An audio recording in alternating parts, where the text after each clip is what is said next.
All right, all right. What is good, everyone? What is good, everyone? OJ here. Welcome back to the stream. Today we got a great show for you guys. Very excited to talk about Donkey Kong Bananza. Yeah.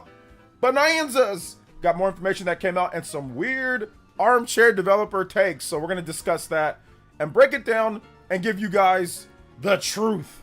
Because it's not about what you feel. Well, actually it is about what you feel, but it's about what the truth is, and then we react to what the truth is. Then you can have whatever emotions or feelings you want from there. Justin with the $10 Zhao Zhao. People do not understand game development. They really don't. There's way too many examples of games that started on one system and moved onto another because it wasn't working. People are weird. Lol. Also, Yes. The Wild Hearts demo is passable, not good, not horrible, just alright. Yeah, I'm gonna check out the demo. I downloaded it, but I haven't played it yet. I did watch a little bit of people playing it, see some like frame rate stuff. I think I got it going like at 40 something frames per second or something like that, so not bad. But I'll check it out. Those type of games, it kind of takes a little bit of time like to build momentum in those games. You know, it's like demos don't always do it justice because of how methodical they are, you know? So sometimes it's good to actually like play the full game, but of course, obviously it's like near full price. Well, not, I mean, it's $50, but yeah. But either way, yeah, Justin, I feel you on that one, man. People are being weird. So we're going to break down exactly what development is about and what happens and like kind of what goes into that. A lot of people will have these misconceptions like, oh, these games, they're not actually Switch 2 games, they're Switch. It's like, no. It's like, if that's the case, then like almost every single PS5 game is actually a PS4 game, I guess, right? Or every single game. Like every single game on the market, because they all, if it's anywhere near the launch of a system, they definitely tried it out on PS4. Like, sometimes they keep it on PS4, sometimes they do cross-gen, sometimes they just do PS5. Let me give you guys a good example of this. Final Fantasy 16. Final Fantasy 16, they tried the PS4. It started on PS4. They had a PS4 version. It didn't work out for them. There was problems. CPU couldn't hold up. It would have created a bad experience. They dropped the PS4 version of the game. They didn't do PS4. Decided to make it a PS5 game. So it's like, people are being weird, and nobody said, oh yeah, it's a PS4 game. Nobody said that it's completely a PS4 game, you know? So it's just weird. It's a weird take. Especially considering how much people complained about Switch games and how they ran and looked. I guess Luigi Mansion 3 is a Wii U game, huh? Lol. Mario Odyssey is a Wii U game. Obviously, Breath of the Wild is a Wii U game. Mario plus Rabbids is a Wii U game. Splatoon 2 is a Wii U game. Xenoblade Chronicles 2 is a Wii U game. Literally, like, everything in the first 2 years. They're like, oh, like, Astral Chain. Like, all these games are Wii U games, if that's the case, you know? But every single one of them. Like, the only game that's not is, like, Pikmin 4 and, like, and, like, Tears of the Kingdom. Like, games that were clearly well after. It's just super weird. Super, super, super weird. But thank you so much, Mr. Justin, with another $3 dono. Yo! 13 on the board. We are close to that first extension combo break. Let's go. Thanks so much, Justin, out here. Justin, like always, man, showing some mad love. Thank you for the $13. Anybody's 13 or more, you can beat out Justin on the Hokage. 10 or more to beat him out on the Stream Ninja. Let's go. Let's get into the shout-outs, though. I think we need to do some shout-outs. Mr. Dior is here. Party Man. David V is here. What is good, guys? General Zamora. Daniel C. The Casual Noob. DE235. David Dampier. Montana. Yeah, internet just messed up. Okay, it's all good. What makes it weirder is I noticed that Nintendo YouTubers who should know better. Yeah, that's really weird that Nintendo YouTube. I mean, should Nintendo YouTubers know? I don't know if Nintendo YouTubers should know better. I actually don't know that. Never. I'm thinking that should be the case, but you know what? Considering who we have that does Nintendo content these days, I don't think so. Oh man. Hey, what's up, Jazzy Jefferson? Welcome to the stream. Welcome. Yeah, I don't know based on the current lot of Nintendo content creators. But yeah. Hey, what's up, Uncario? Welcome. What's up, Emmanuel? What's up, the cool guy? What's up, Zero? What up, Zero? Shout outs, guys. What's up, 91 Gamer Boy? Busy day at Chick-fil-A. Yo, shout outs to Chick-fil-A. Good chicken sandwiches. Name names, says Kimmerix. Yo, what's up, Evan? Welcome to the stream, brother. Make sure you guys all go subscribe to Evan Kimmerix. He's getting real close. Or actually might have already hit that 10,000. So make sure you guys go subscribe to Evan's channel. He's actually really close. Should get there later this year. So you guys go sub. What's the made up controversy this time? We're going to talk about it on Cario. Don't worry. Tyler Foster with the Tune In tier pledge. Thank you so much, Tyler Foster. Appreciate that. Thank you for the Tune In tier. Let's see if we can get those Tune In tiers up. If you are not a member and want to become a member of the village, get yourself in to some Mario Kart Mondays that we do sometimes on Monday. Make sure you become a member. There's going to be more games too coming out this year. Obviously, Kirby Air Riders is going to be great for multiplayer. So if you want to get in on the action, make sure you become a member. Thank you so much. I appreciate that. Big love to Tyler Foster. What's up, Phoenicia? Welcome.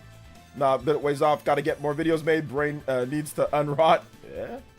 It depends. Depends. Like I said, the fact that your channel is even close to 10,000, that's insane. Because the amount of work that you have to do to go that goes into that, and how niche the topic is. You know, like if you threw in a random, even though you don't really care too much about Nintendo Switch 2, if you threw in a random Switch 2 video randomly, it would probably get way more subs. So the fact that you do the type of content that you do, and you got to 10,000. I mean, there's content creators who do the content that gets subs and still can't get to 10,000. You see what I'm saying? So it's actually, I'm not just saying that. Like, that's actually really impressive.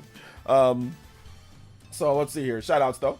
Tyler Foster, what's good? Jazzy says, I don't know why people are shocked DK has game share with Switch 1. Well, game share with Switch 1 doesn't mean anything because the Switch 2 is doing all the heavy lifting on game share. So that doesn't really matter too much. That doesn't have anything to do with the development of the game. The game's not running on the Switch 1. So game share with Switch 1 doesn't mean anything. That doesn't, if you game share with the Switch, with that it can run on the Switch 1, that doesn't mean that the Switch 1 is as powerful or can run the game or that could run the game. Doesn't mean that at all.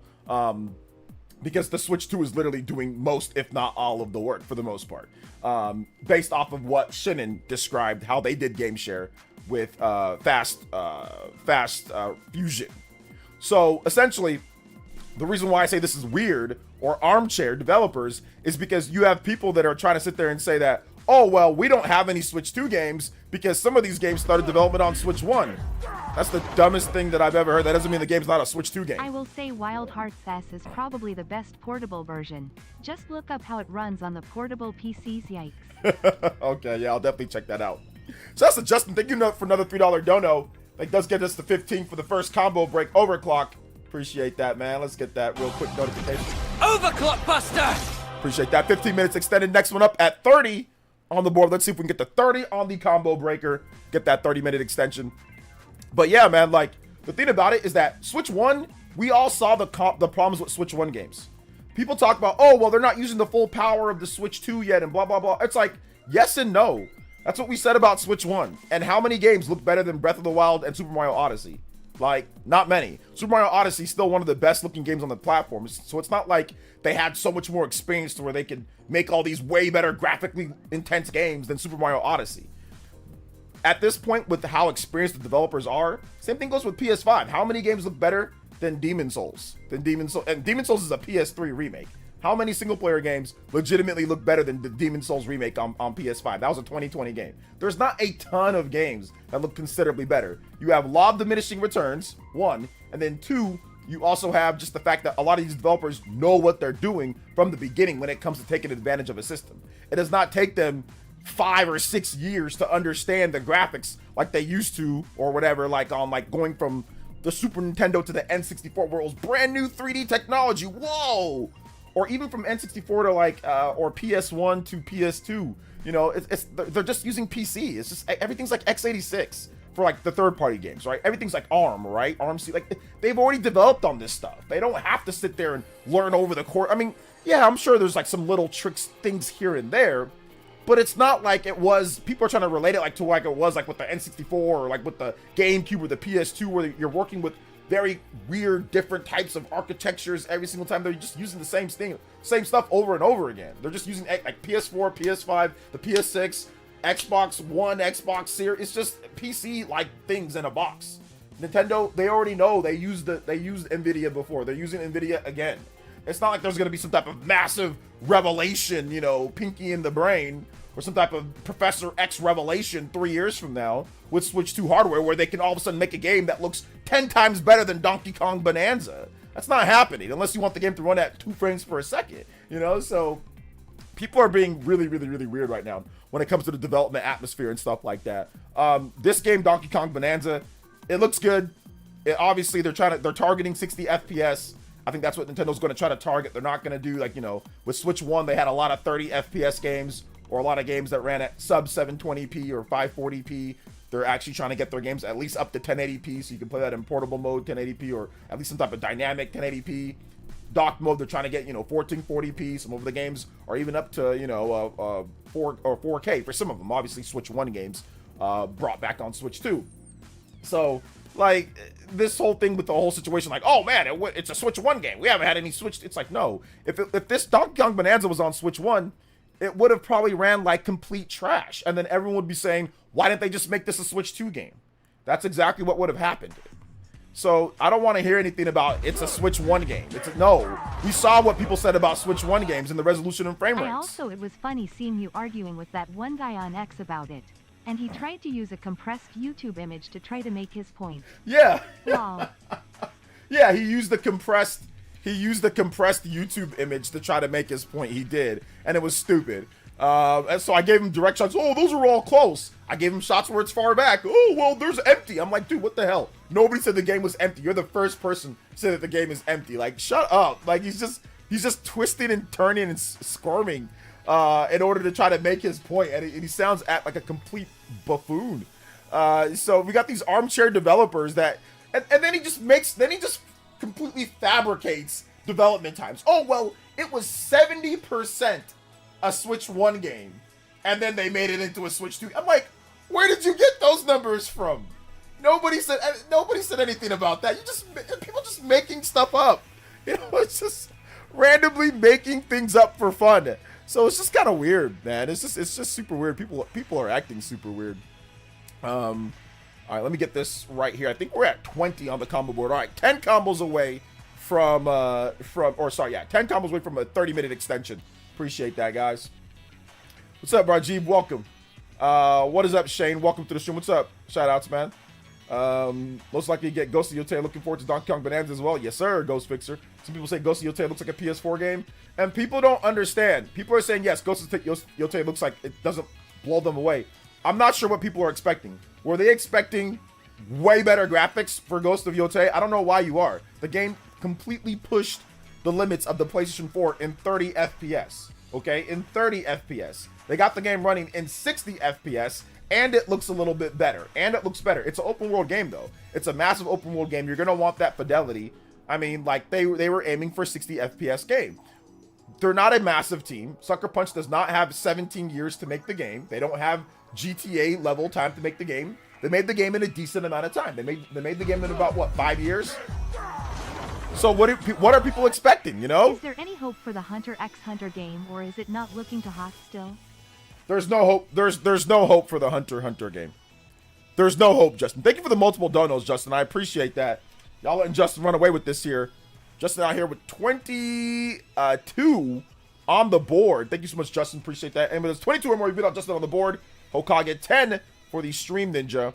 And no, there's no hope for the Hunter game unless there's only patches can help it. Famitsu reviewed it. I mean, it got an okay score. I don't think it even cracked. I think it got 3 7s and an 8.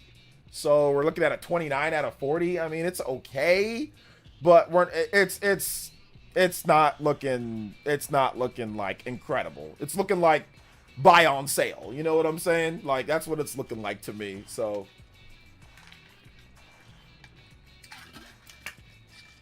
yeah. Something out of Mario. Welcome to the stream.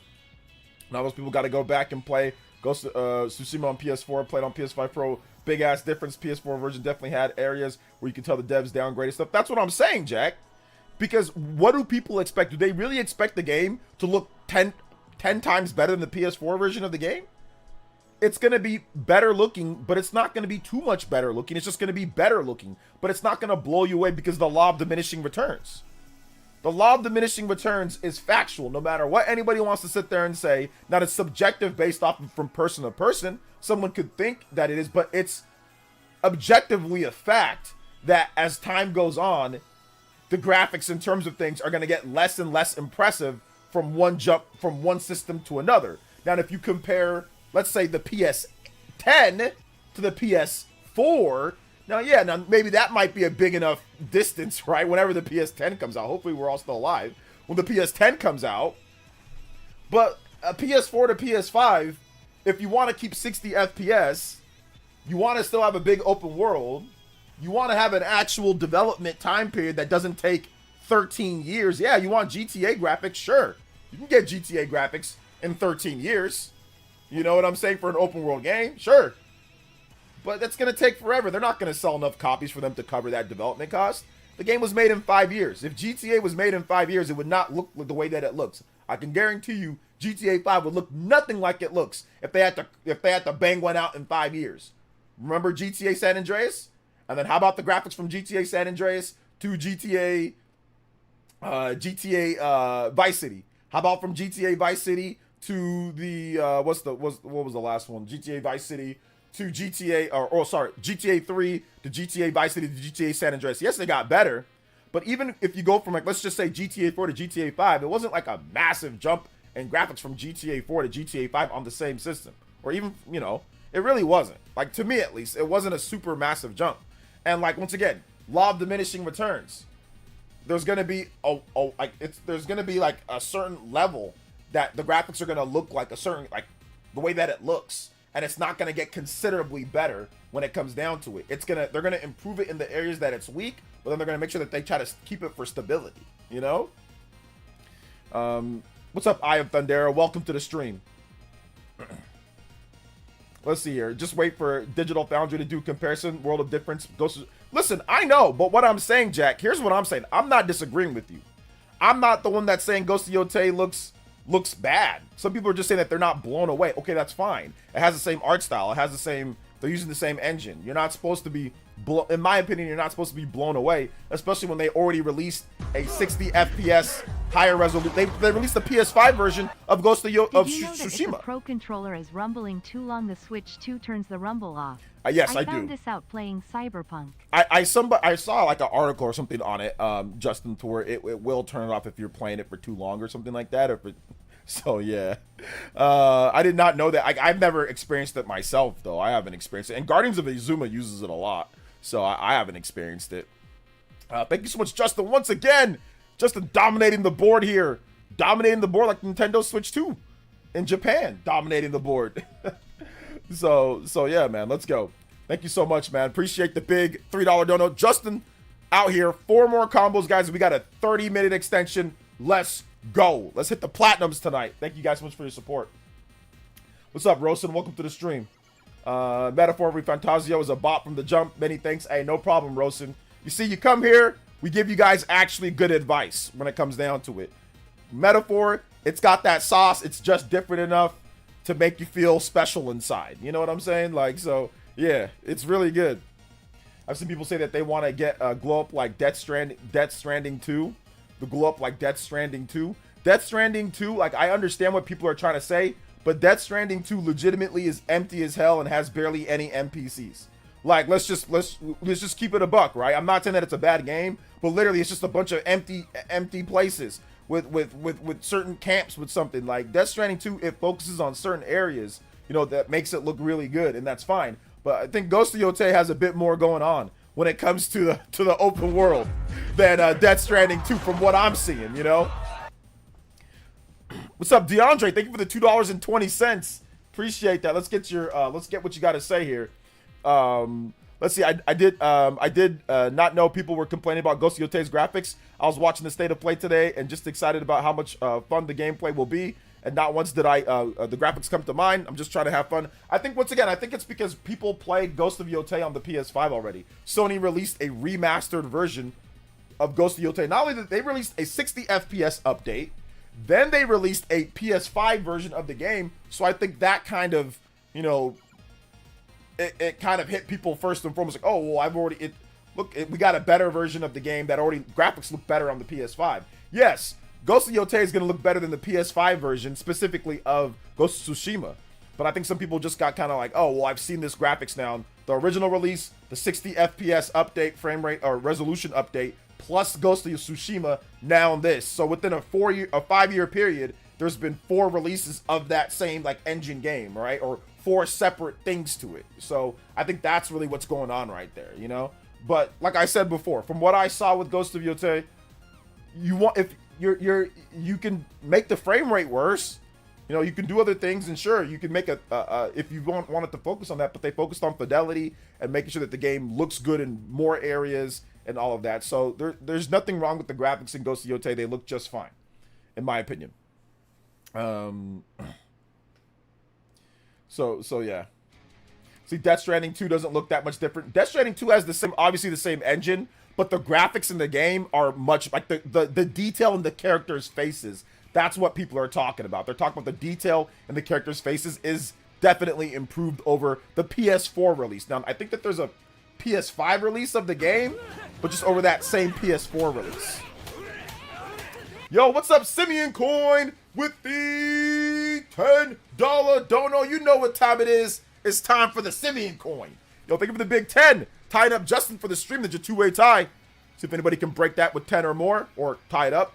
He says, OJ, evening, just getting in. I enjoyed the P5X video review. Very enjoyable. Also, today's my birthday. Oh, happy birthday.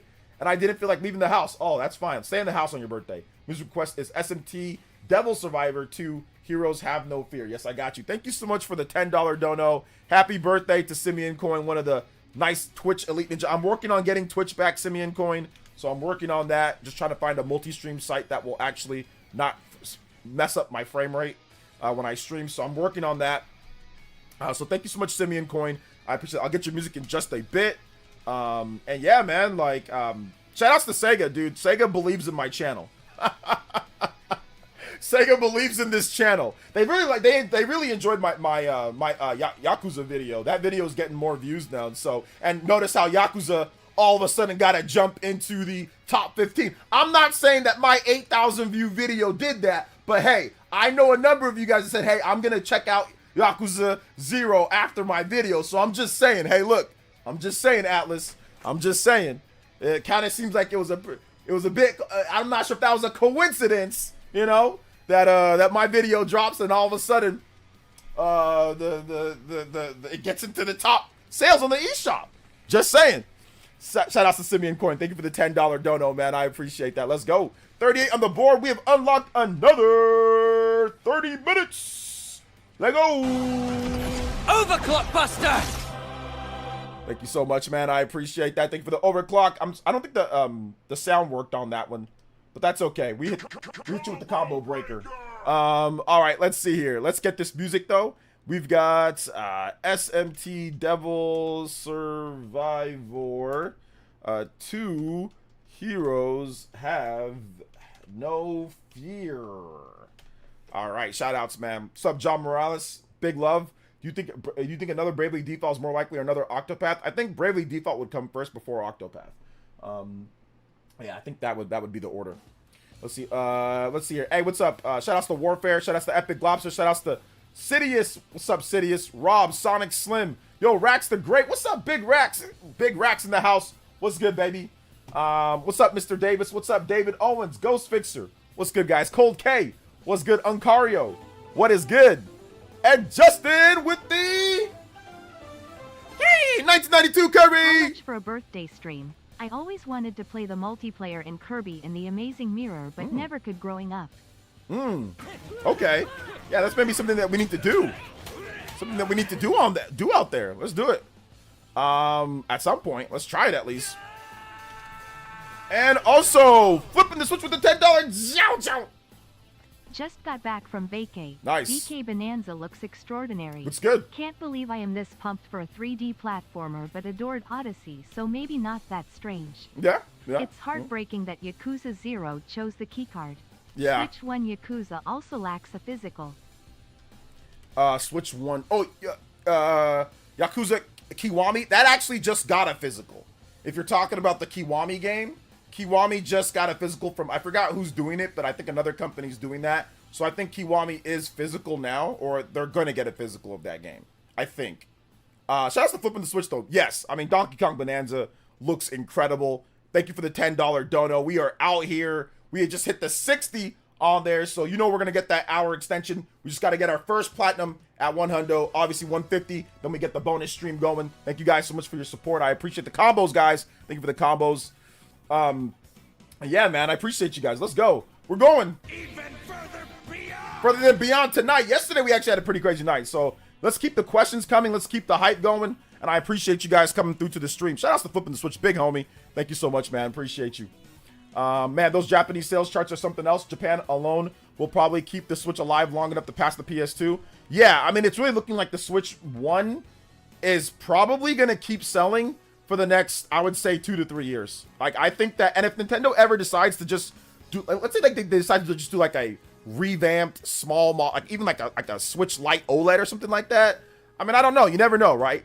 Or maybe one that can also dock, a Switch Lite OLED that can also dock, you know, for like $250 or something like that.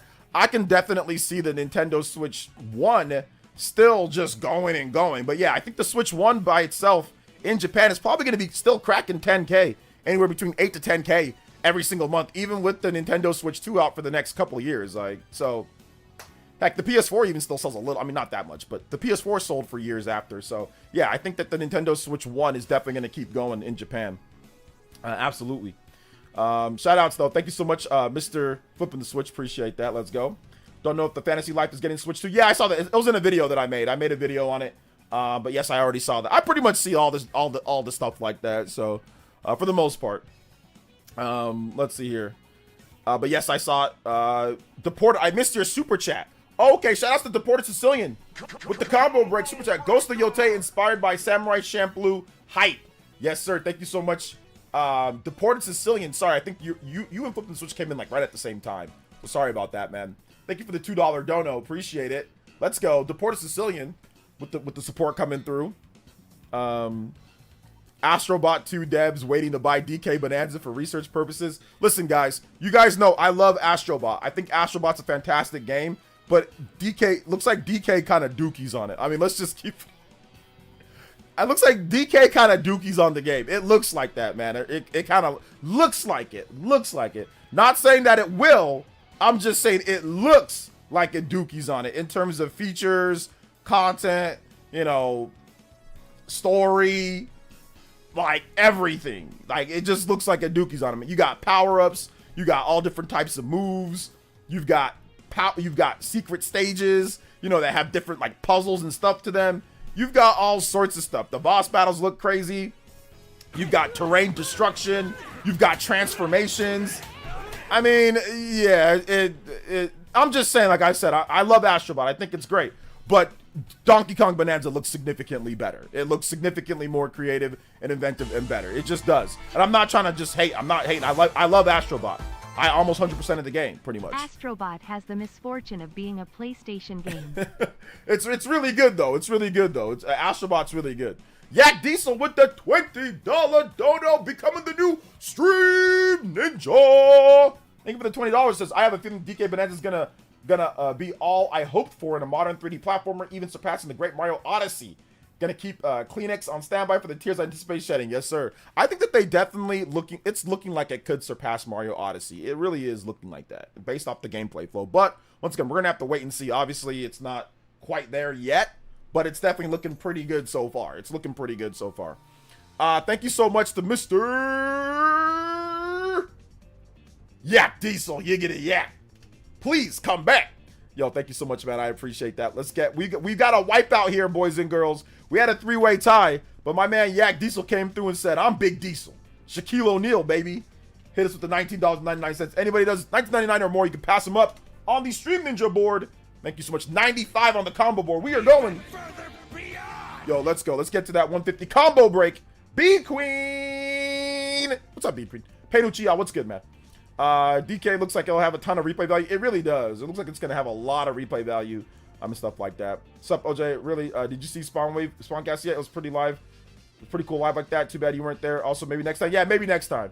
I don't really feel like flying out to the East Coast. I'll be honest, man. Like, I got a little boy here. Plus, I've also got my daughter that I got to do visitation and stuff with. So, the fact that I just have a lot of responsibilities, it's tough for me to leave for that far away. Like, if it's within, like, California or Seattle or, you know, somewhere closer, then I can get there, get to the event, and get back. But when I have to fly all the way out to you know, to Timbuktu or to Pennsylvania or Philadelphia or whatever. That one's just tough with my current arrangement that I have right now with my small son and my daughters. So that's the reason why it's been tougher for me. So yeah, maybe I'll be able to get out there next year though. I'm rolling my eyes at some of these guys saying DK Bananza could have been Switch 1. I don't know what the hell these people are talking about, because we saw what happened with Switch 1 games. We saw what happened with Tears of the Kingdom. We saw what happened with Pikmin 4. We saw what happened with a lot of these games. Either they're 30 FPS or they have issues when it comes to the frame rate and resolution. We saw what happened, what people complained about. I don't understand how they think a game like Donkey Kong Bonanza that looks as good as it does, runs the way that it does, also has complete destruction overall, is all of a sudden going to be able to run good on Switch 1, or it's a Switch 1 game. That's not a Switch 1 game. It's ridiculous. Sure, could they downport it to Switch 1? Absolutely. So let me ask you guys a question. Is Hogwarts Legacy a Switch 1 game? Does anybody actually think that's a Switch 1 game? Well, it's on Switch 1, so no, it's not. Bro, they literally took, they did their best to make the game on Switch 1, and it looks and runs terrible. And there's loading screens all over the place. It's nothing like the PS5 version of the game. Heck, it's nothing like the Switch 1 version or Switch 2 version of the game. Looks considerably worse. It's barely nobody's gonna sit there and say, oh well, it's a Switch 1 game. Somebody tried to use that example on me, and I'm like, dude, you got to be kidding me. Like, what? That doesn't make your point. That's the worst example that you could use. Hogwarts Legacy is a PS5 game. That is a PS5 game that they decided to downport to other systems, but that doesn't mean it's a PS4 or a Switch 1 game because they decided to put it on those systems. They just decided to put it on those systems. A lot of these engines are flexible these days. They can do a lot of work. You're going to get a lot of severe compromises, but they can still do the work, you know? Any Switch 2 sales updates from Japan or from here? Sweet Tea. US or Japan? What are you talking about? Japan, yes. Saw Switch 2 at my local Costco today. There's still a lot of stock. So yeah, Switch 2 flopping. Taiwan apparently. Yeah, I'm not really sure about Taiwan stock and all that, how it works there in the sales and all that. But here in the US, it's a little bit different. Obviously, you're gonna find places where there are gonna be stock and they're gonna be regularly restocking it, and it's not gonna be a problem. You know, so that's what you want. You want a large stock of systems to where people can come in and buy one whenever they want. You don't want it to where it's always out of stock. Like, you want it to where it's either like really low stock all the time, or you want it to where, yeah, maybe some stores don't have any, but other stores do, and that's kind of how it's going right now. But yeah, I mean, I'm not sure how big the Taiwan market is for Switch 2, to be honest. I don't know, so I'm not gonna sit there and say that I know. The big markets for Switch 2 are going to be certain pockets of Europe, Spain, France. Those are going to be the two biggest areas. Even the UK a little bit's kind of rolling in the UK just a little bit, not too much, but a little bit more. And then Japan obviously is massive. And then the US, obviously that's going to be huge. Those are going to be like the major drivers for Switch 2. Like in other areas, you're probably going to be able to see the system though, like Australia, you know, certain parts of like Europe, like Germany or something like that. Like, yeah, you're going to be able to find the system. It's not going to be a problem. Let's see. Online, I don't see any Switch 2s. Do I have better odds to go in person? You got to check the stock in online first. You check the stock online. If they don't have any in store, then they don't have any in store. You know. So yeah, they don't hide it from the online. If they have it, they'll let you know that they've got it. Target, it's always good to check Target because Target will tell you your stock. So yeah, Target will tell you how much stock they have. So check Target because they seem to always just get random little restocks here and there. That's what I saw like the other day, like when I was streaming. I saw multiple systems at Target. I saw like 3 or 4. By the time I started streaming, and I saw like 3 or 4, but by the time that I was done streaming, there was like 1 left. And then like before I went to sleep, I just checked it one more time just for the heck of it, and it was out of stock. So like they just get pocket stocks every now and then, you know. So check Target. That's always good. Walmart. Check out. I don't know where you are. Are you in the U.S. or where are you? You got to let me know where you are. Don't tell me your state. Just tell me where what country you live in. But yeah, right now, Target, check stores. Yeah, right now, nobody has it. It's out of stock in all of my Targets. I got 3 Targets. There's one that's like about 40 minutes away or something like that. They don't got it either. But I got 3 Targets here. They're all out of stock for the Mario Kart bundle.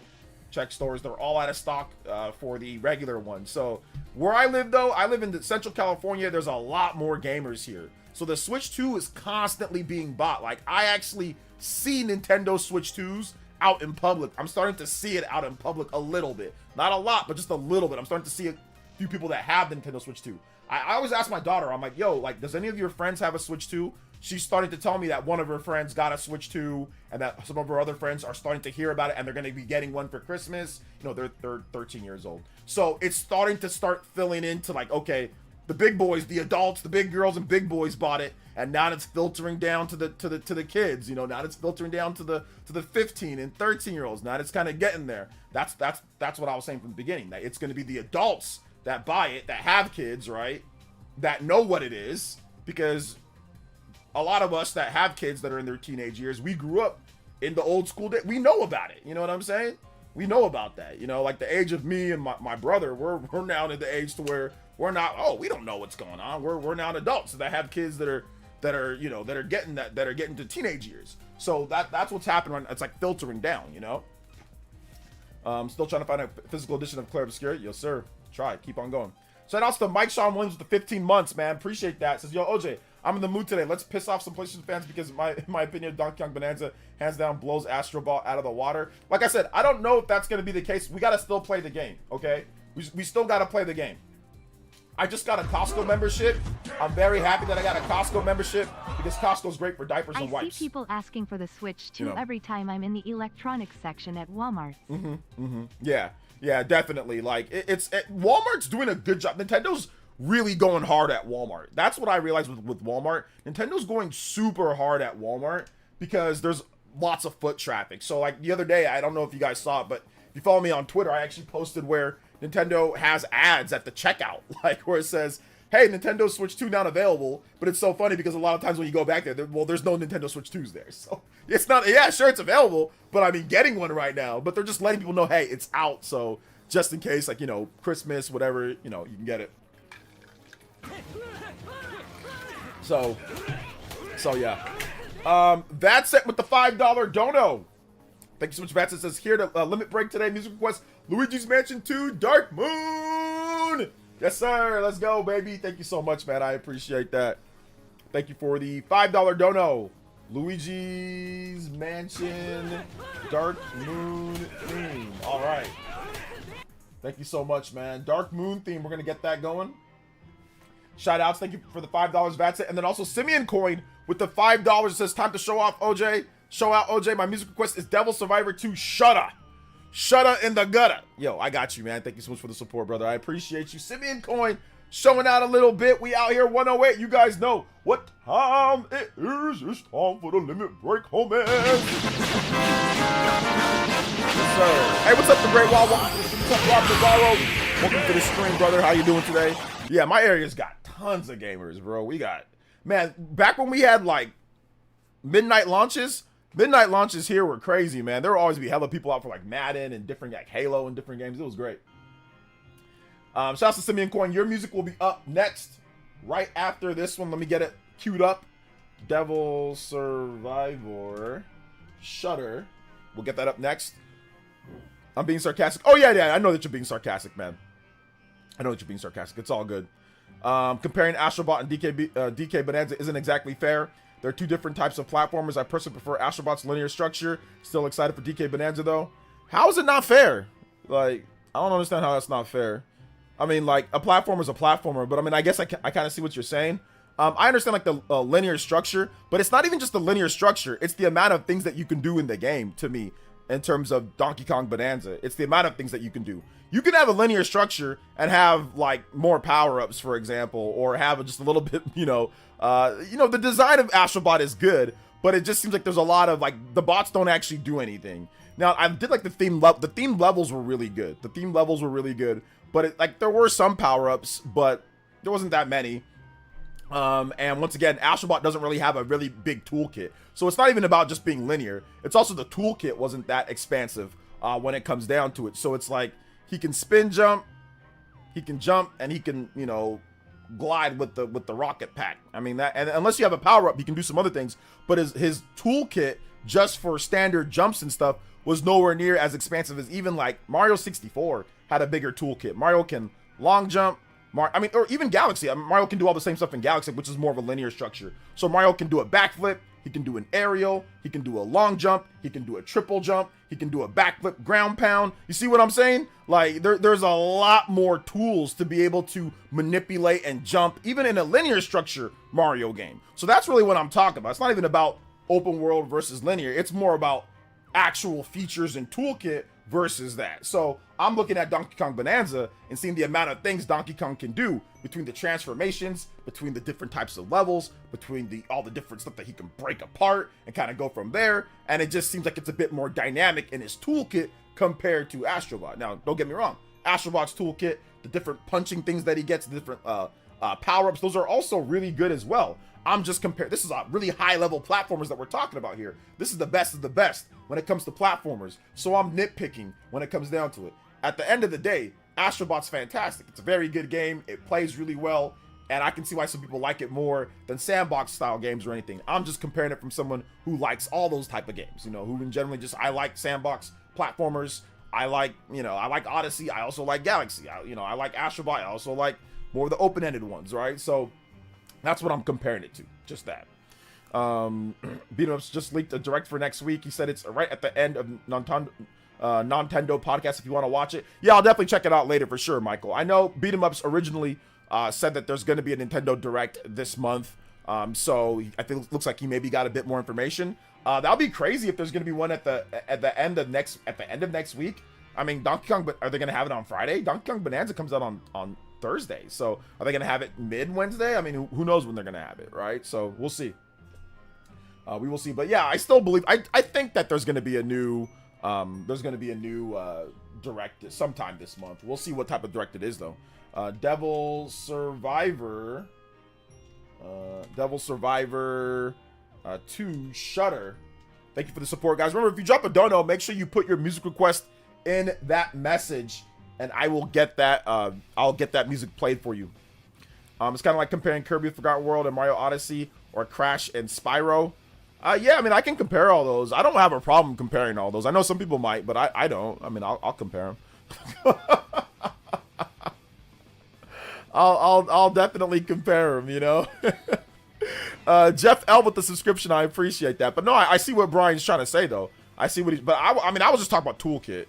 Hey, what's up, J Will Presents? Welcome, man. I've been trying out the Wild Hearts demo you mentioned in the video. I like the game so far. Enjoyed Monster Hunter Wild, so I'm looking forward to this one comes out. Nice. Yeah, Mario had the spin jump. You move and Wii Remote and Galaxy. Yeah. Well, Mario has, like I said, he has a ton of moves. He has a bunch of different moves that he can do. You know, like he has the crouching, you know, long jump, you know. And Mario Odyssey has an insane amount of toolkit. Mario Odyssey has a crazy amount of moves, you know. Why is Forgotten Land catching a stray? Lol. The Forgotten Land catching a little bit of a stray there. Forgotten Land's really good. I think everyone knows that Forgotten Land is good. You guys know that Forgotten Land sold like 9 million copies, right? Forgotten Land was freaking nuts, man. Hal was like, "Oh my god, this is so great." They were happy about that. So let's work on a Switch 2 edition. I think with the Switch 2 edition, they can push that over 10 million units. Imagine that, a Kirby game. Kirby selling 10 million units. Wow, that's crazy, right? But yeah, I think with the Switch 2 version, I think I'll actually push past 10 million. I think I'll actually push past 10 million when it's all said and done. But yeah, I've been waiting to replay and like to really go all the way in on Forgotten Land. I've been waiting because I'm like, dude, I just had a feeling that game, if it was like, listen, it plays great. They did a great job with the V buff or whatever the hell it is, like to make it not feel laggy at 30 FPS.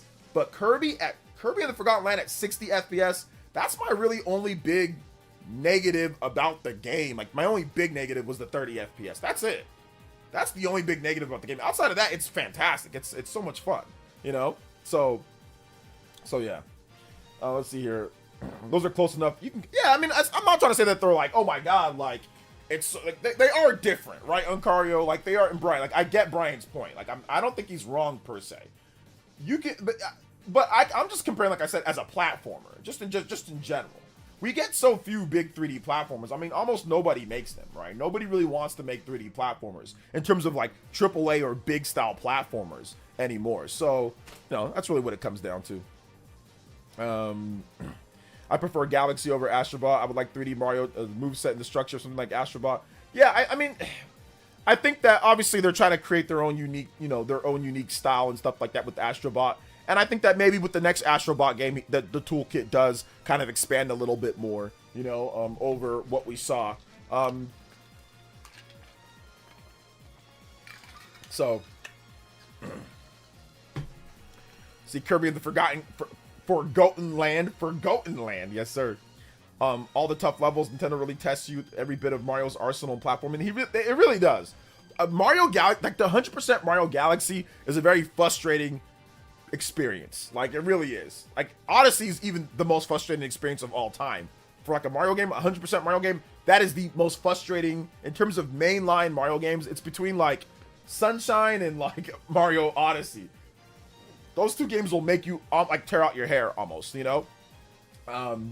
But in terms of like Galaxy 1, Galaxy 2, Super Mario 3D Land, Super Mario 3D World, those are a bit easier and more fun to 100% than Odyssey or Sunshine, that's for sure.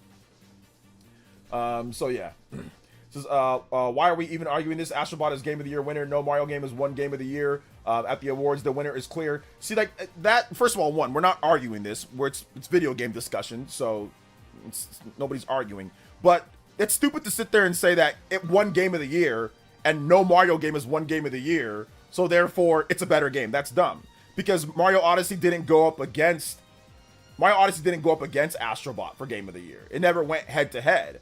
Odyssey came out in 2017 and it lost out to Breath of the Wild. So that doesn't make any sense. If Odyssey and Astrobot came out in the same year, would Astrobot still win Game of the Year? I don't know if it would have. Astrobot is rated lower than Odyssey, so I don't know if it would have won Game of the Year. They didn't come out in the same year though. Maybe it would have, but I don't think it would have. Considering that Odyssey has a 97 compared to Astrobot's 94. So I don't think it would have. But you know, winning Game of the Year at the Keighley Awards doesn't mean that it's better than any Mario game. That's insane. That's insane logic. That is absolutely insane logic and makes zero sense. What you should do is what we're doing right now, which is actually comparing it. Okay, what does Astrobot do? What does Mario Odyssey do? Or what does this game do? And then explain why. Explain your point from there, not from other people's perspective, from Game of the Year perspective. That makes no sense. I've played Astrobot all the way through.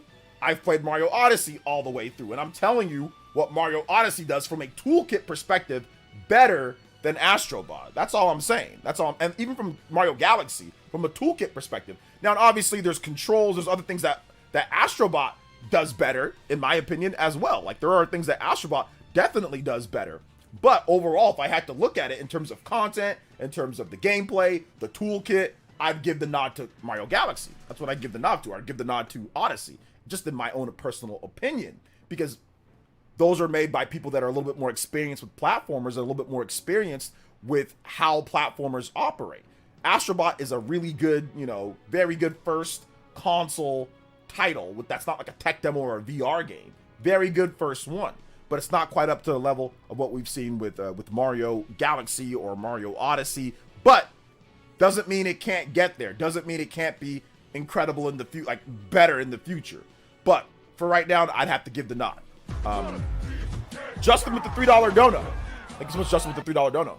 What do you think they can do to get 90 rating for a Kirby game, so you think have the harder extra mode unlocked at the start? And just build upon what Forgotten Land did, or is it just not possible for Kirby to get a 90? It's a little bit of both. It's a little bit of both. In order for a Kirby game to, it's just because Kirby's old, right? And it's always been seen as like, okay, it's not quite Mario. It's also the way Kirby moves. Kirby is very floaty, and that movement just isn't. Reviewers don't love that Kirby movement of like floaty and the way that he moves, so that's also a problem too. But what they're gonna have to do is, one, you get the 60 FPS game. You got to get Kirby going at 60 FPS, so that's a good step with the Switch 2. The second that you need to do is the difficulty. The difficulty, I don't know why they make Kirby games so easy, but they need to make sure, and like Kirby games get harder later. You know, later down the line they get harder. But they need to be hard from the beginning. Like, they need to stop with they need to ramp that up from the beginning. So Kirby needs to be ramped up a little bit. I think Kirby needs to take a little bit better step in terms of the graphics too as well. I think if you do the graphics, you do the 60 FPS, you do a little bit harder difficulty from the beginning, and maybe you add in some other stuff, like maybe like another character like Meta Knight that can be played as well, and that has like really specific, really cool action, you know, levels with Meta Knight or certain stuff. I think that's what gets Kirby up to the 90 plus Metacritic rating. But it's going to take a pretty big effort. Like, it's not going to be easy, you know, for sure. Thank you for the $3, Justin. Appreciate that. We are going Even further beyond. Appreciate that. Kirby Air Riders 90 plus? I don't think so. No, I don't think Kirby Air Riders is going to be a 90 plus game. No. Let's see here. Ghost of Yotei will win Game of the Year at the Jeff Awards. I'm calling it now. I don't think Ghost of Yotei will win. I think Clair Obscure Expedition 33 still has the nod, but we'll see how the reviews turn out for Ghost of Yotei. I love Astrobot, but 2024 was a weak year for Game of the Year. 2024 was definitely a little bit weaker year for Game of the Year. And you know, listen, the second best game I think rated was Metaphor. Metaphor to me was in my own personal opinion, I played Metaphor ReFantazio on PS4 and on PS5. A little bit on PS4 just to see how it ran, and then on PS5 mainly. And I felt that Metaphor ReFantazio was the better game. Now, it's hard to compare a massive, you know, turn/action-based RPG to a platformer, but here's the reason why I say that. I say that in their genres, what do they do in their genres in terms of things? How advanced are they? Fun, everything. Story, gameplay, content, everything. Metaphor did more in the RPG genre than Astrobot did in the platformer genre. Astrobot's pretty short. The bots do nothing. I mean, it's a good game, but there's some stuff to Kirby be lacking Air there. Riders will probably be a You know? 75 to 80, but a 95 in my heart. Might be a little bit more than that. Might be a little bit more than that. It's a Sakurai game. It's a Sakurai game, so you got to keep that in mind. So I saw it as Metaphor ReFantazio is the better game, but they didn't. The reviewers did not play the board that votes on Game of the Year. They did not play Metaphor ReFantazio. They did not play that. So yeah. Let's see here. Yeah, saying Astrobot is better than any Mario game because it won Game of the Year's appeal to authority fallacy. It's like Jeff Keighley, TJ is not gospel of gaming. Yeah, it's not. Definitely not. OJ, the best QB in the NFC. Best QB in the NFC. Jalen Hurts because he won the Super Bowl. Let's see here. Deported Sicilian with the $2 says, is anime or in the anime Kirby is 200 years old? Thoughts? Is he 200 years old in the anime? Man, Kirby's old dude. Thank you for the support, Mr. Sicilian. Appreciate that. So yeah, FF7 was robbed. I don't think FF7 was robbed. I think FF7's also really good and deserves a nomination. I don't think it was robbed though. You know, I played FF7. I put a lot of time. I put 30, 40 hours into it or so. And I felt that Metaphor was better. I felt that Metaphor was better from a story perspective. I felt it was better from a pacing perspective. I felt it was better from a gameplay perspective. I felt it was better almost on all accounts but graphics. I think that'd probably be the only thing. Music, I think it's about even, if not maybe a slight edge to Final Fantasy because it's Final Fantasy 7. But you know, I think Metaphor is better. But you know, like I said, it's subjective, guys. This stuff isn't set in stone or it's not factual. It's just opinions at the end of the day. But I would take Metaphor over Final Fantasy 7.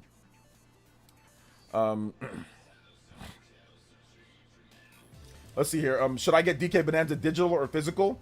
If you plan on playing the game on and off and in between other games, you should probably get it digital so you don't have to pick up and swap the cartridge in and out.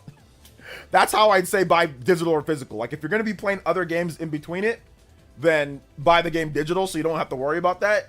If you're only going to be playing DK till you're finished straight through, then go ahead and go with what's it called, with the physical version. J2 Blue with the $5 dono. Shout out to J2 Blue. Jeff should do like the Oscars and require the judges to play all the games. No excuses. Yeah, he's not going to do that because there's too many games that come out. Like it's a lot easier to actually watch a movie. It takes way less time to watch a movie than it does to really play a game. So they're not going to do that. Would be nice though. Isn't the Game of the Year awards is a sham? We all know Keighley hates Nintendo and loves Sony. I don't know. I mean, yes, he likes Sony a lot. I don't think he hates Nintendo though. You just said Game of the Year is insane to say it's the best game when you said the best QB is the guy who won the Super Bowl. Isn't that the same thing? No, it's not the same thing because I'm going based off of somebody winning and Jalen Hurts being a proven winner. He won it on the field. He didn't get voted to win the Super Bowl. They didn't vote and say, oh, well, yeah, he's the best player because he was voted the best player. No, he went out there and won it. Actually, physically won it. These people, you can't compare winning the Super Bowl and playing and actually earning it compared to people voting on a video game. Those are two completely different things. No, that'd be like, now if I said that maybe he's the best QB, I don't know, because people felt MVP or something like that, or only because people think that he's better. But I'm going off of on the field production. I'm going off of that. Jalen Hurts has been to 2 Super Bowls in the last 3 years. He's very tough, hard-nosed. He's a leader, and he's got a good roster around him, yes. But I mean, listen, I think he's probably the best quarterback just because, once again, he's one of the most consistent quarterbacks out there. And like I said, he's a leader. He's a proven leader. So that's the reason why I said Jalen Hurts. He won the Super Bowl, and he's a leader. You know, those are the 2 things that you need. You need someone that's tough, that's resilient, that can get the job done, that can make any throw on the field. And, yeah, and that's what Jalen Hurts does. So he's the best in the NFC right now. Let's see, 777. What's up, 777? Welcome to the stream. But, yeah, Jalen Hurts won the Super Bowl. He wasn't voted like he won this. Like, votes are different from when you actually go out there and get the job done, you know? Let's see here. Bruh saying Astrobot is better because any Mario game, because it won game of the year is like appeal to, appeal to authority. You know, a fallacy. Yeah, exactly. Party Man Cartwheel with the Ninja Peach. Thank you so much, Party Man. Hold up. Astrobot borrows most elements from Mario games. From a gameplay perspective, Mario outclassed Astrobot Emo. I like Astrobot by the way too. Yeah, no, absolutely. I mean, like, once again, I think it's going to be different. You got a lot of Nintendo fans, so they're going to say, you know, they're going to say Mario's better. You talk to PlayStation fans, they're going to say, oh, Astrobot's better. But, you know, the thing about it is that I don't really take a lot of what some of these people say, like these because like these PlayStation accounts, these people that are like, oh, that we're shilling Astrobot to win Game of the Year, they're all of a sudden no longer interested in platformers anymore. All of a sudden, oh, I don't want to play DK. Well, why don't you want to play DK? What did Astrobot show that DK couldn't do in terms of overall? Now, like I said, if you like the linear structure, that's one thing, but that's not what they're saying. They're just like, oh, well, I don't like DK.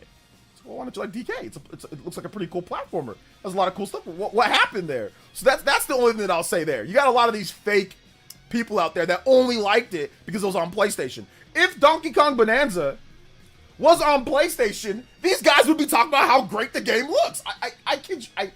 I swear to you. I swear the PlayStation accounts would be talking about how great Donkey Kong Bonanza looks if it was on there. Notice how me and many other people here that like Mario, we were all talking about, oh man, like Party Man, myself, there's been other people, obviously Brian Jedi. Obviously we like Mario games. But we all gave Astrobot its props. The sales that Astrobot got, I would not be surprised if it was a large chunk of it was from people that are Mario fans that also have a PlayStation, right? The people that own the Switch, own Switch 2, whatever the case is, and also have a PlayStation and bought it. I would not be surprised if a good chunk of those sales were guys just like me and Party Man. I would not be surprised at all. Because clearly, the Horizon, God of War, Spider-Man, Ghost of Tsushima, that crowd did not buy Astrobot like that. They just did it. That's factual, okay? We all saw the sales numbers, and the people that play those typical PlayStation games did not buy Astrobot like that. They did not. They didn't. So, you know, a lot of the people that actually were hyping up and like Astrobot, I think there was a lot of Nintendo fans that definitely did that. But what I'm saying is it's some of the hardcore people, like PlayStation fans that are on Twitter or whatever the case is, that all of a sudden they turn into platforming aficionados and fans. They were posting videos about how hard the game is and all that. And people would get so salty, not people, but sometimes people would get upset because I'd be like, that's not that hard. Because they post a level that wasn't that hard. And they're like, oh, you're just trying to hate. I'm like, no, dude, I'm playing the game too. But it's like you got these like halfway crooks when it comes to platforming games. That, trust me, they'll be off once as soon as Astrobot is done so they can shill it for Game of the Year. They're not gonna care about like all the other platformers that come out, all like whether it's Switch or, trust me, these guys are not gonna care. And that's exactly what happened. There's certain accounts that just all of a sudden they don't care about platformers anymore. Donkey Kong's coming out. There's other platformers coming out. Who cares? Kirby Forgotten Land. They never played that game. They don't care about that coming out too. So that's all I was trying to say. That's it. You know. Let's see, bro. Astrobot is better than any Mario game. Okay, my bad. I read that one. Let's see here. Twilight Princess won most Game of the Year awards in 2006. Look it up. More than Okami, Gears of War, etc. Yeah, Twilight Princess won a lot of awards. So yeah. Better QBs in the AFC. Jaden Daniels. Yeah, Jaden Daniels is insane. Like, he's a really good QB as well. Game of the Year awards are like MVP seasons. Just because Derrick Rose has many MVPs and Kevin Durant doesn't mean Rose is as good as a player. Yeah.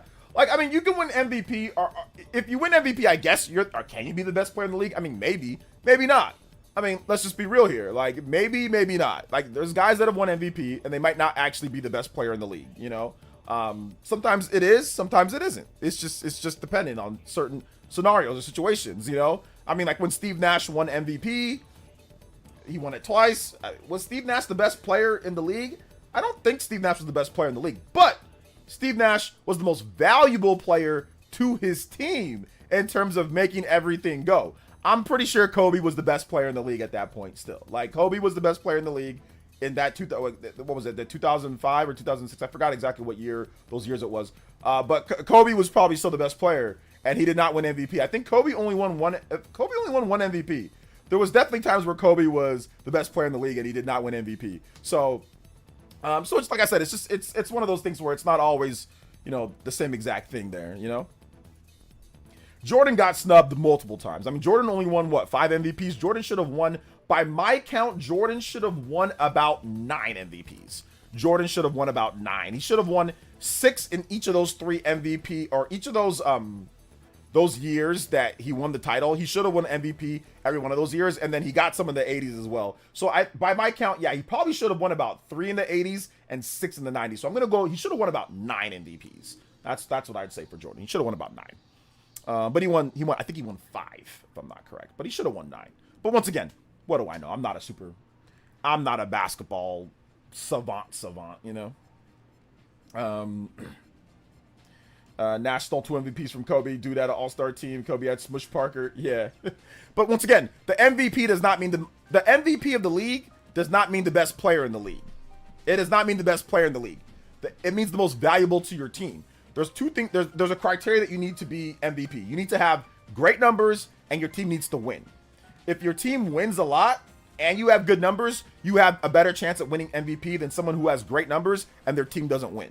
So that's the problem. That was the problem with Kobe. You know, was he had great numbers, but his team was not doing as good as Steve. Steve Nash was like you know, 3 like number 1 seeds or back-to-back number 1 seeds or number 1, number 2. So yeah, that's how you win MVP. You have great season plus a lot of wins. You know. Let's see here. 6 MVPs, not 9. No, he should have won 9. He should have won 3 in the 80s, and he should have won 6 in the 90s. Should have won 9. Hey, what's up, Teddy? Teddy, welcome to the stream. I appreciate that. Shaq should have one of Nash's MVPs. Yeah, maybe. Shaq had that one year. He should have. To be honest with you, I don't want to always play games on the hardest level. Plus, I never make progress that way. I want to finish the game. Oblivion Master Mode, kick my tail. I think that there's certain games, guys, where hard mode works well and where it doesn't work well for other games. I think that for long RPGs, master mode or the hard mode might not work the best or be the most fun. But for games that are more of like a burst challenge, like an action game or something like that, hard mode might be good for that. So you get your entertainment's worth for that shorter period of time. But yeah, if you're playing a game over the stretch of a 50, 60, 70 hour campaign and it's just really difficult, then that might not be the most fun, you know? So it's really going to be, you know, it's going to be up to you. You're going to try out the game, see how it plays. If it's too easy, then you can turn up the difficulty. You know, there's always that. What's up, Sis? What's up, KO Ken? Welcome, guys. Splatoon gets lots of free updates. It does get lots of free updates. It's good. I played Tales on the hardest difficulty, and I wasn't having too much difficulty with it. But, I mean, I know that there's some places that are definitely really hard. So, yeah. Can't wait for the new football game. Talk about Madden? Or which football game are you talking about? Let's see here. Beat 'em ups is fun on the harder modes. Yeah, it depends. Beat 'em ups can be, like, if you want that old school difficulty. Because back in the day, beat 'em ups were really difficult. They'd always make them really hard because they were short. So in order to expand the length of the game, you got to make them hard, you know?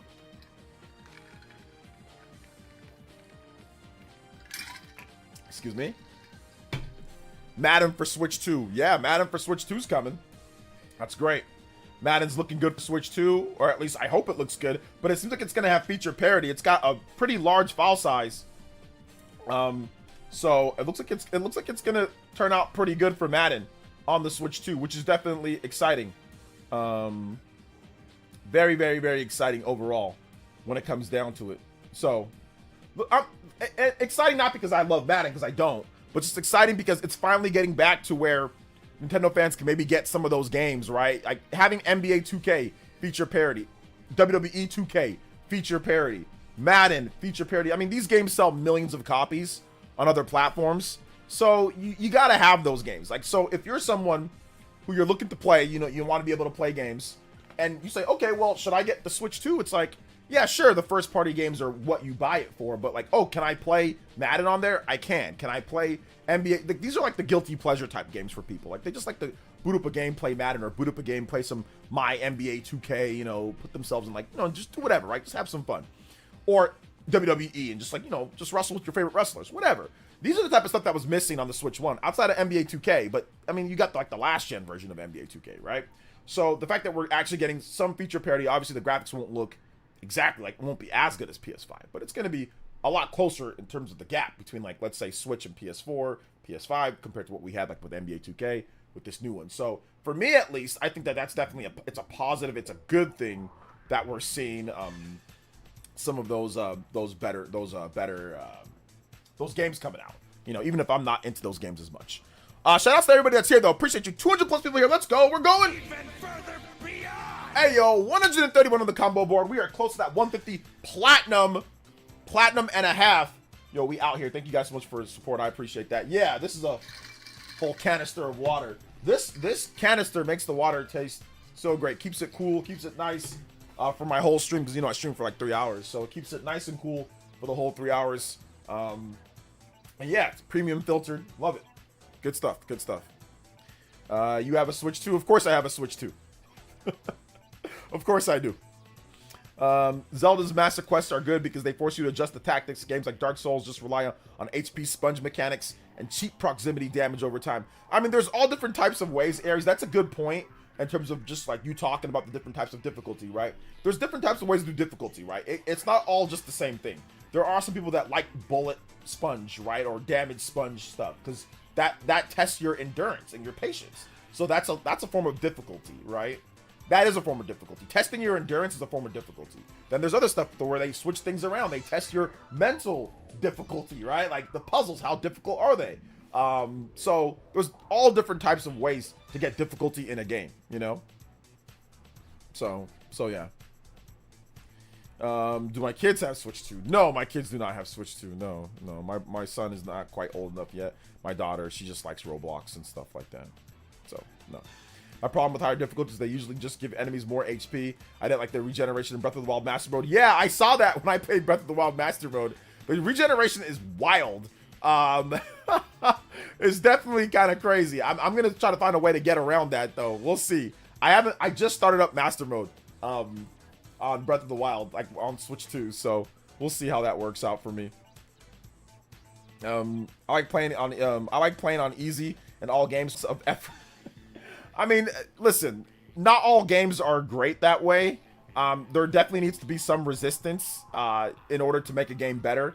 I think that sometimes you might cheapen the experience for you if you do stuff like that, you know? So I would caution doing that, only because when you do stuff like that in certain games, it completely removes the depth of the game. You're not going to get all the different stuff because you're going to take the easiest way out. What's the easy way out? Just mash one button and you're probably just going to be able to do everything. What's the point of upgrading? What's the point of actually getting different tactics or different moves when you can just do this one move and kill everyone in God mode, like you just said, right?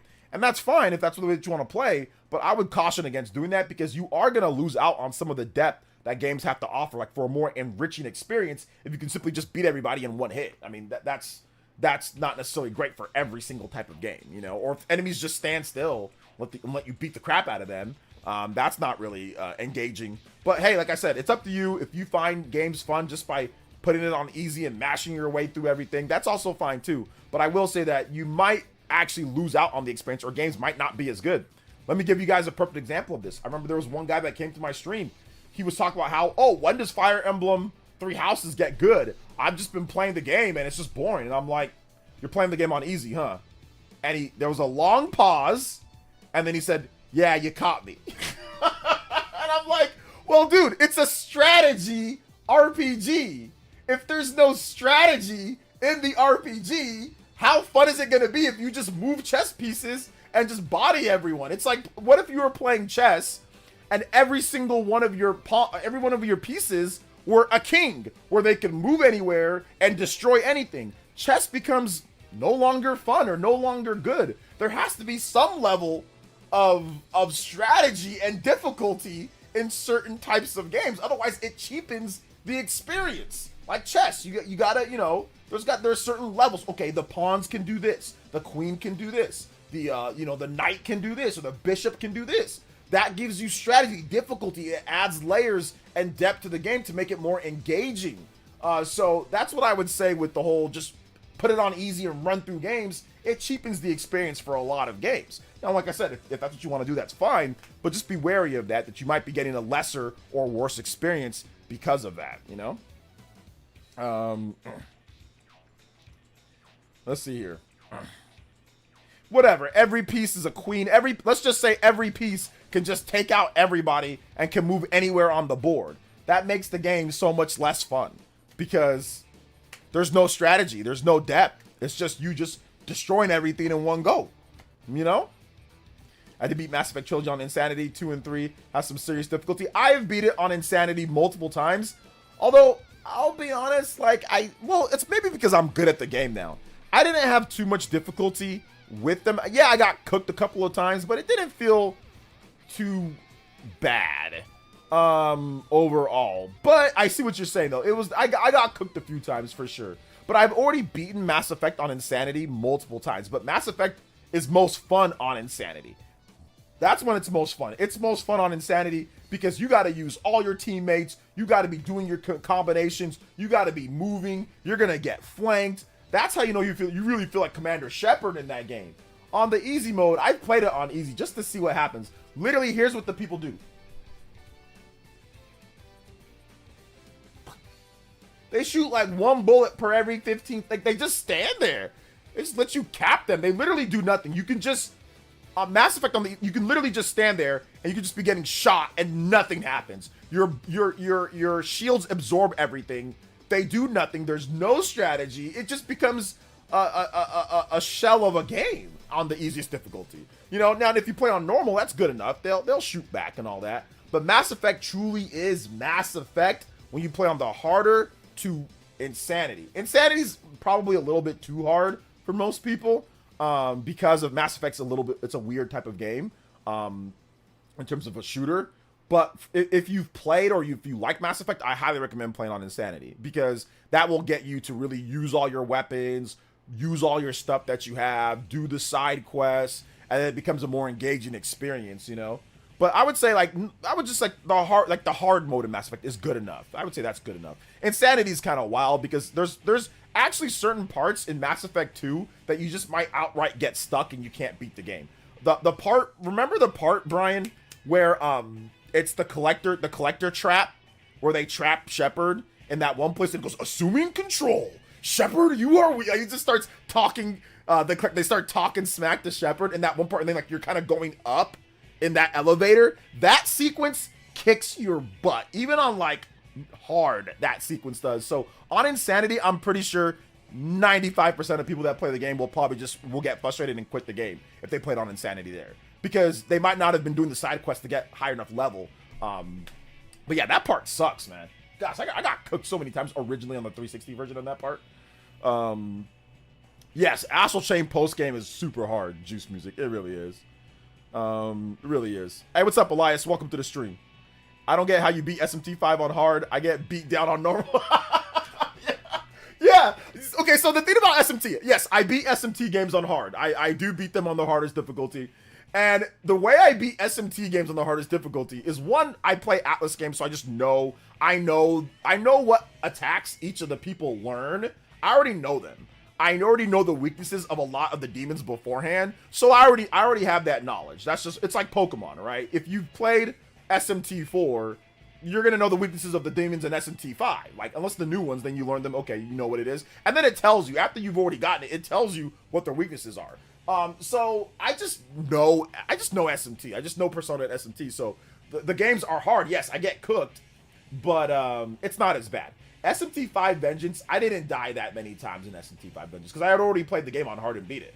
And they actually give you, it's actually, SMT5 Vengeance is easier because they give you more tools. Like Nahobino's actually stronger, and they give you like other characters that are like, you know, human characters that have their demons too. So, and there's just more tools, there's just more ability, like they have like triple team attacks and all sorts of like extra stuff. So it's actually easier than vanilla. Vanilla SMT5 is very difficult because there's no autosave system.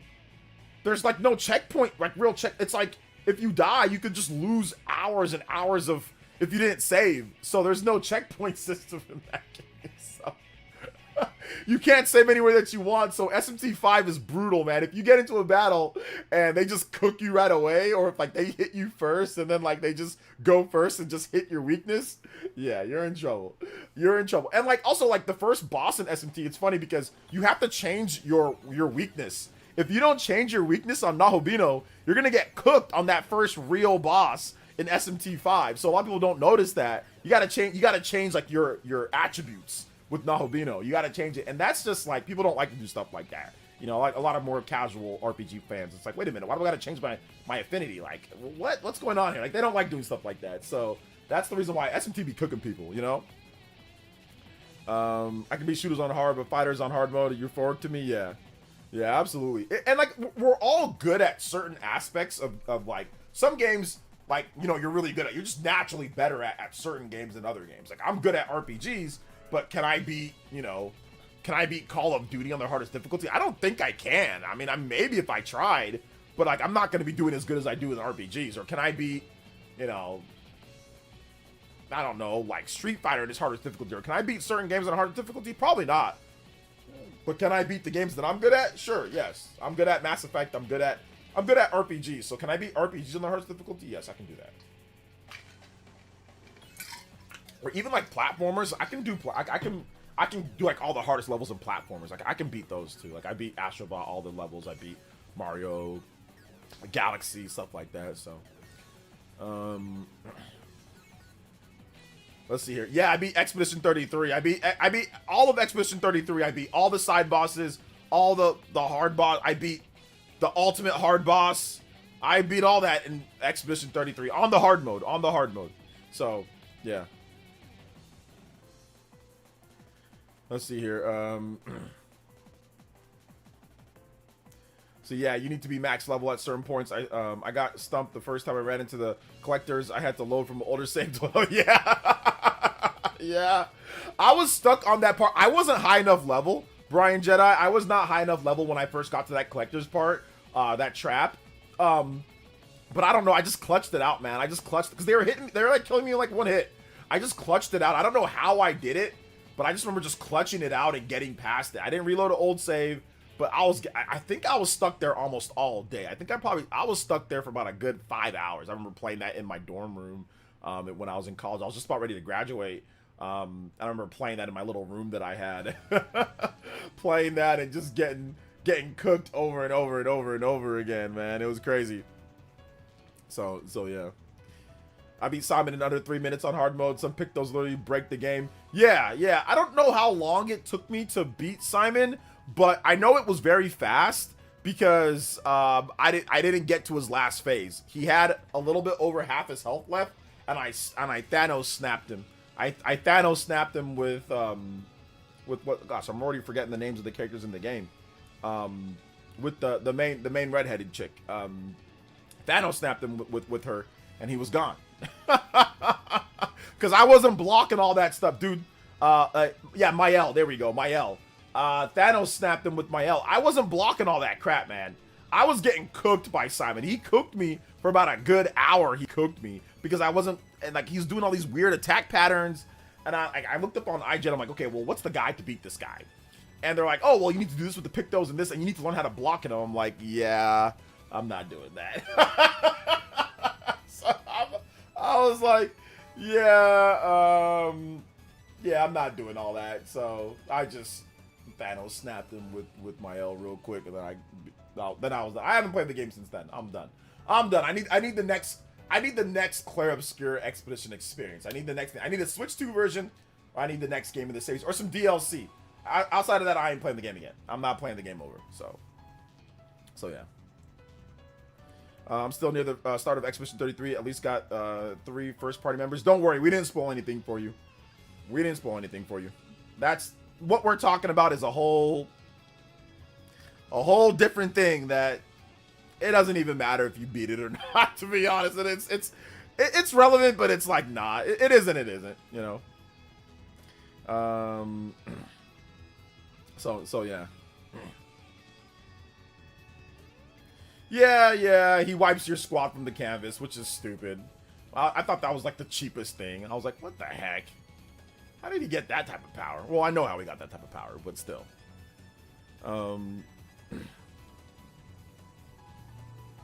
Hey, what's up, John K? Welcome to the stream, man. How you doing today? Welcome. Hey, what's up, Neil? Says, hey, OJ, with the system transfer to Switch 2, everything deleted from my source Switch 1 or copied? It transfers. I'm good at platformers and used to be good at Pokemon, but once get rusty, it's hard to get good again. Yeah, I used to be really good at Pokemon as well. In the Diamond and Pearl, I was really good at that one, but then I stopped playing competitively, and I got trash at Pokemon. But I can get it back, but I'd have to actually, for real, study and all that. I don't know if I want to do all that, you know? I don't know if I want to do all, like, the work that it takes to be good at Pokemon. Because being good at Pokemon is, like, feels like a full-time job. You gotta know weaknesses. You gotta know resistances. You gotta know what the Pokemon is. And there's so many Pokemon now at this point. You gotta have knowledge on all the different types of Pokemon. Like, there's a lot of Pokemon I don't even know the name to. So it's like, I like Pokemon. I still play every single game, but yeah, I'm not trying to have to, you know, study it like I did back in the day. You know? Shout outs to Justin. Thank you for going. 134, guys. We are close. We are, what, 16 away from that first platinum and a half combo breaker. Let's go. Thank you so much, Justin, with another $3 dono, extending his Hokage lead to 31. Anyway, there's 31 or more. Get up, Justin on the board. Hey, yo. All right, take it easy, AAA Drop. Thanks for coming out to the stream, man. What are the vibes today? We're just chilling, man. We're just chilling. I got Expedition 33 for 10% off because I got some reward points with my GS membership. I haven't started it yet, though. Oh, man. Expedition 33, to me, that's still game of the year, man. I haven't played Death Stranding. Probably not going to play Death Stranding 2. But for me, my game of the year, for sure, is 1,000% Expedition 33 for right now. We'll see how DK Bananza works out, though. We'll see how DK Bananza is. Doing great, bro. Getting close to the end of Metaphor. Man, I don't want it to end. Yeah, that's kind of how I was, dude. Once it ends, you're going to feel all sad inside. But I would say if you go from Metaphor to Clair Obscur, you'll be happy, you know? I had to wait all the way from freaking... When did I beat... I think I beat Metaphor like in November or so of last year. November or December. So then I had to wait all the way till Xenoblade Chronicles X came out for me to really get something saucy again, you know? Let's see. Hey, OJ, thanks for your help the other day. Hey, no problem, man. Justin with another DK! Dono! Let's go! I quit trying after I put a week into Pokemon Sword Rank and realized I wasn't having fun. Casual Pokemon is more fun for me. Yeah. Yeah, exactly. Just casual Pokemon is definitely the way to go at this point, you know. I got the little bit of an itch with Scarlet and Violet because it's really easy to raise competitive Pokemon in that game. So I got a little bit of an itch in that game. And you know what? If Gen 10 slaps, I might get back into it in Gen 10. I might say, all right, I'm gonna come back like Michael Jordan, wearing 4 or 5. You know what I'm saying? I'm gonna come out of retirement like Jordan. If Gen 10 on Switch 2 for real slaps, if it's lit, I'm coming out of retirement. I'm coming out of retirement, and I am going to be back. Let's go. So far game of the year is Expedition 33. I'm so hyped for Ghost of Yotei. This has a good chance of being my game of the year. Yeah, shoutouts. Ghost of Yotei looks good. I just don't know if it's gonna be my game of the year. I still need to play it though. Obviously, we'll wait till I play it. But I didn't like Ghost of Tsushima anywhere near as much as Expedition 33. So I think that's the reason why I'm not so as high up on that, because it's following in the same footsteps. It's got obviously, but better. Just fired up Xenoblade X for the first time ever playthrough. Nice. Let's go, Sonic Slim. Let's go. Not gonna lie, I watched playthrough of Welcome Tour, and it was really cool seeing the design process and making the console they spoke about improve the Switch 2's cooling. Yeah, I still gotta play Welcome Tour. I gotta play that on stream for you guys. So, yeah, we're gonna get that done at some point.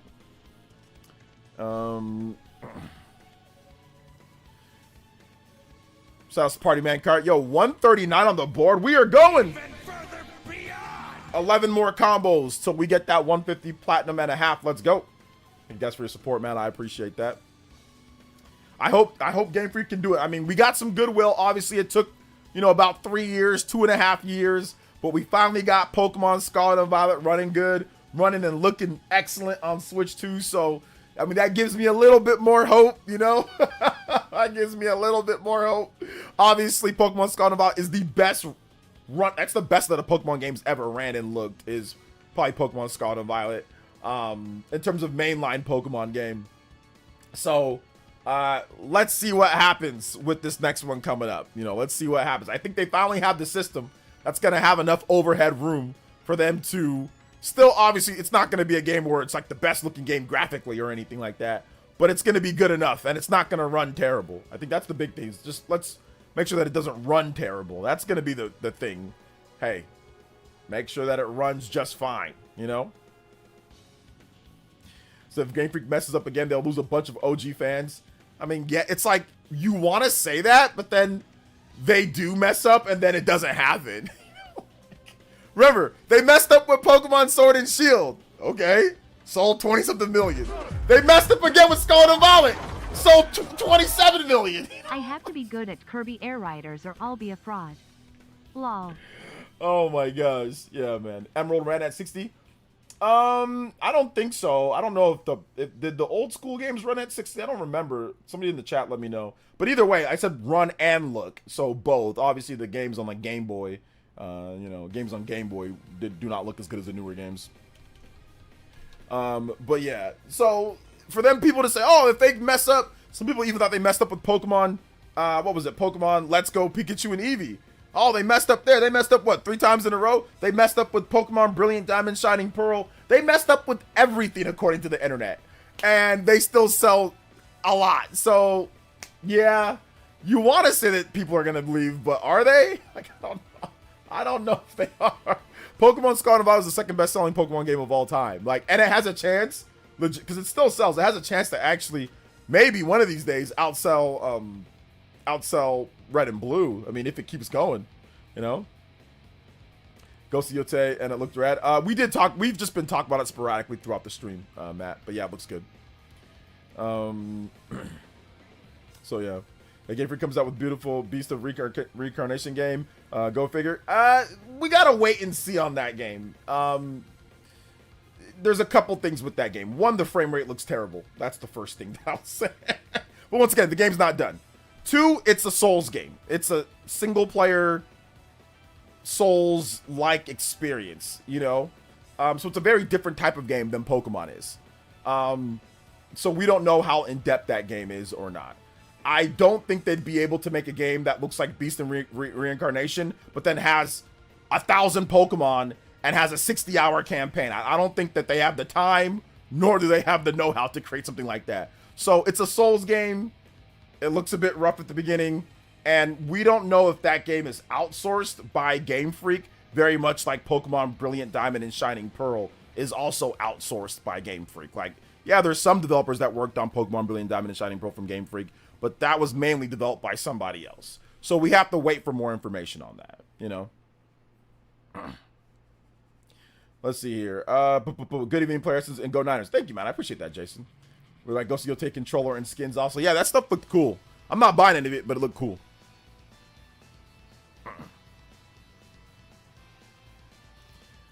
Let's see here. Open Game Freak's new game doesn't have frame rate issues. Yeah, I think that's the biggest thing. Just making sure that it doesn't. But I think that the Switch 2 has enough power to where it's not going to have any massive frame rate issues.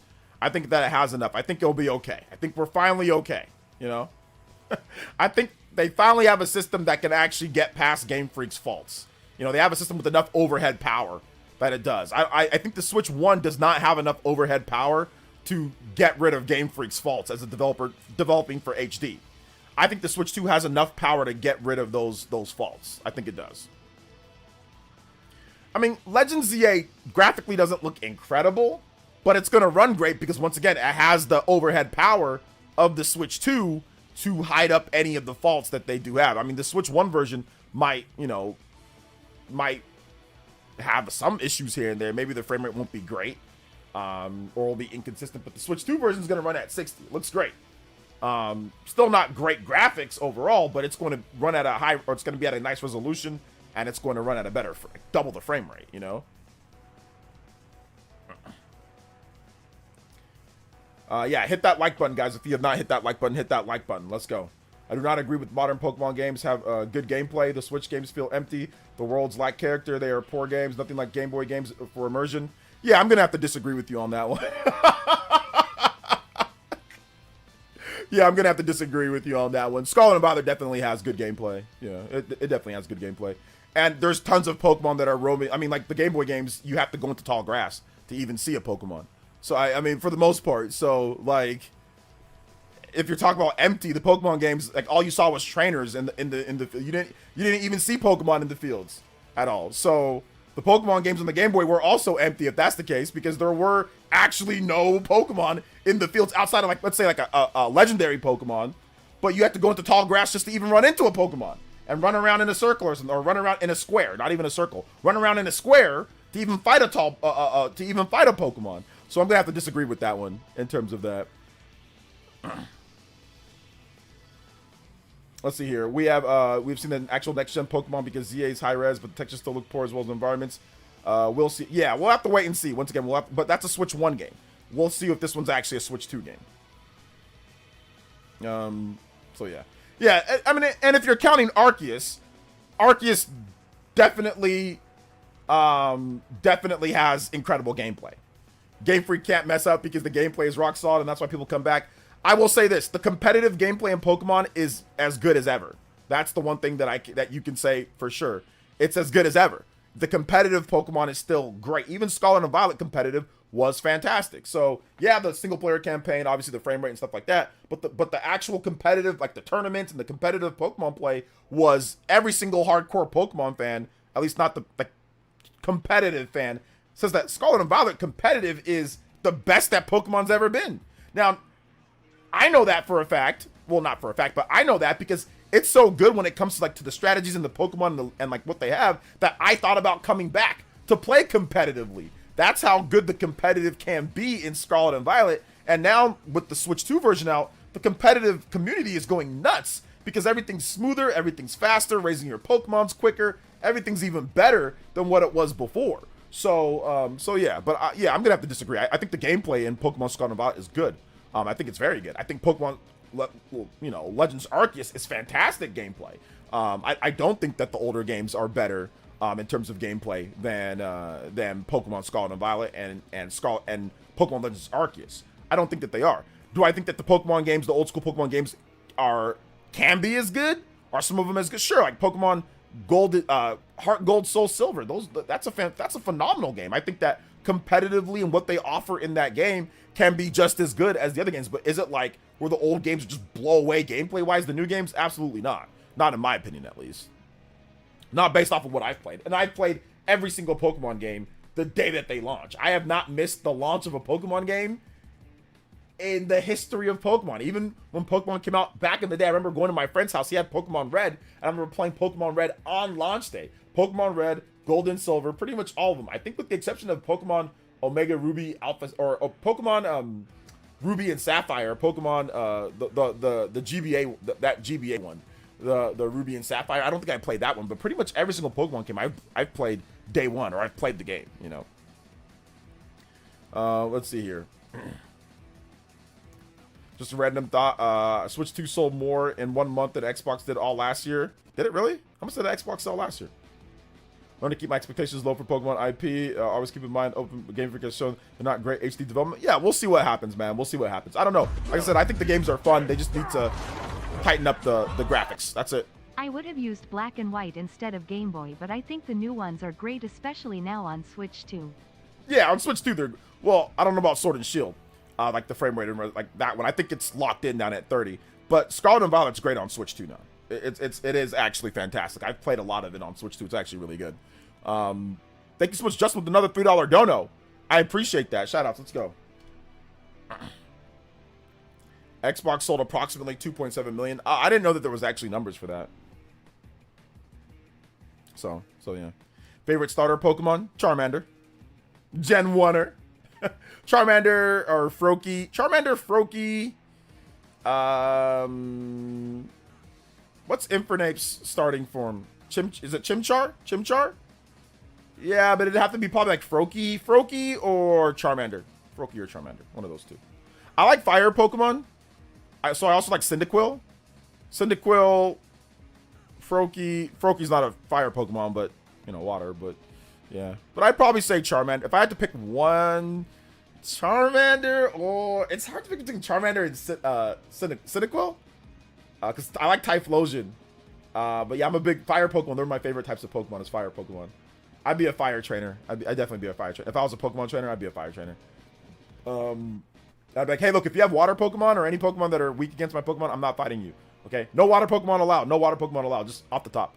Also, no ground Pokemon either. No ground Pokemon, no water Pokemon. Sorry. And anything else that I might be weak against. Sorry. You guys are not allowed. Everybody else, no problem. Let's go. Grass Pokemon, you're welcome to come through. Blaziken's ugly as hell. I'm not a huge fan of Blaziken. Yeah, Trico. Let's go, Trico. I like Mudkip. Mudkip's cool. Mudkip's cool. If I had a Charizard, I would be evil. Evil Charizard. Blaziken looks like he's got bell bottoms. He does kind of have some like fire bell bottoms on. Yeah, Blaziken's ugly. Which I think that was the whole point. You guys know the backstory between what Blaziken is? So a lot of the times, like with Pokemon, they work backwards. They make the last forms and then they go and make them cuter. And the whole story, this is from I learned from Digital Gaming, is that Blaziken was built off of the fact that back in Japan in the days, they used to have these things called painted chicks. So like a little, you know, little yellow chick, and they used to paint them different colors. And then you would go to the market and you would buy like a painted chick and be a different color or whatever. But then as it gets older and older and older, it gets uglier and uglier and uglier to the point where you don't even want to take care of it anymore, you know? And that was the point of Blaziken. The Blaziken was made to be like those painted chicks from Japan back in the day. And the older it gets, the uglier it gets to where the points where you just say, I don't want it anymore. So some pretty crazy lore attached to that. What's up, Squirrel Swirl? Welcome. Arceus premising gameplay was a lot of fun. It was. I liked Arceus' gameplay. I thought it was great. I'm looking forward to Pokemon Legends ZA. I think it's gonna be really good. Can't wait for Mega Evolutions to come back. Best gimmick in Pokemon. Yeah, it's definitely one of the better gimmicks. If you guys don't watch Digino Gaming, watch Digino Gaming. You'll learn all sorts of cool stuff. The best thing to watch Digino Gaming is Facts to Fall Asleep to Digino Gaming Clips channel. If you watch that, they'll take all of their regular stuff, throw it into these long videos, and when you're sleepy or tired, just fall asleep watching those videos. You'll just fall asleep and you'll be learning stuff while you sleep. You'll be hearing facts in your brain while you sleep, dreaming about different video game scenarios. I had a dream that I was in like one of the freaking things that they were talking about before, so yeah. Cubone. I like Cubone. I like Cubone a lot in Gen 1, but then I kind of just like fell off of Cubone because like Marowak kind of sucks as a Pokemon, like in terms of competitively. Although I tried to make a competitive Marowak, and all I did was get whacked when I tried to fight. I remember one time me and my brother, we were fighting, and I was like, yeah, I got a Marowak. Oh, Marowak. My brother one-shotted that dude. Knocked the damn skull, knocked the damn mother's skull right off this dude's head. Bone went flying into the air. I'm like, what the hell? I gotta raise a better Marowak than this. That Marowak got whomped. Trash. Never use Marowak again, bro. Never use Marowak again. Much better ground Pokemon than Marowak. It should have like a really cool. It should have like boomerang bone throw that does like good. Like, they gotta give that dude a special something, you know, something extra. Bone Club or something, you know? That Marowak got body, dude. That's what happens like when you play Pokemon. What was it? Pokemon Battle, Pokemon Stadium? man, we were playing in Pokemon Stadium. I remember my brother came back from college one year. We were playing. I got all excited. I'm like, oh yeah, I got something for you, man. I got something for you. He's like, oh yeah, really? Because I didn't know what Pokemon he has. He don't know what Pokemon I got. So we always used to get hyped. Like it was like I'm about to win the Pokemon League champion badge. And I remember he came back. I forgot what Pokemon he had, man, but he one-shotted my Marowak. I think my Marowak's defense was trash. I think that's what happened. I didn't even get a chance. So yeah. Shout outs to the combo breaks though. 144. We need 6 combos to get to platinum 1 and a half. Let's go. Shout outs, man. Helldiver's Coat. I saw a little bit of the Helldiver's Coat, yeah. It's a whole new world we live in. It's a whole new place to be.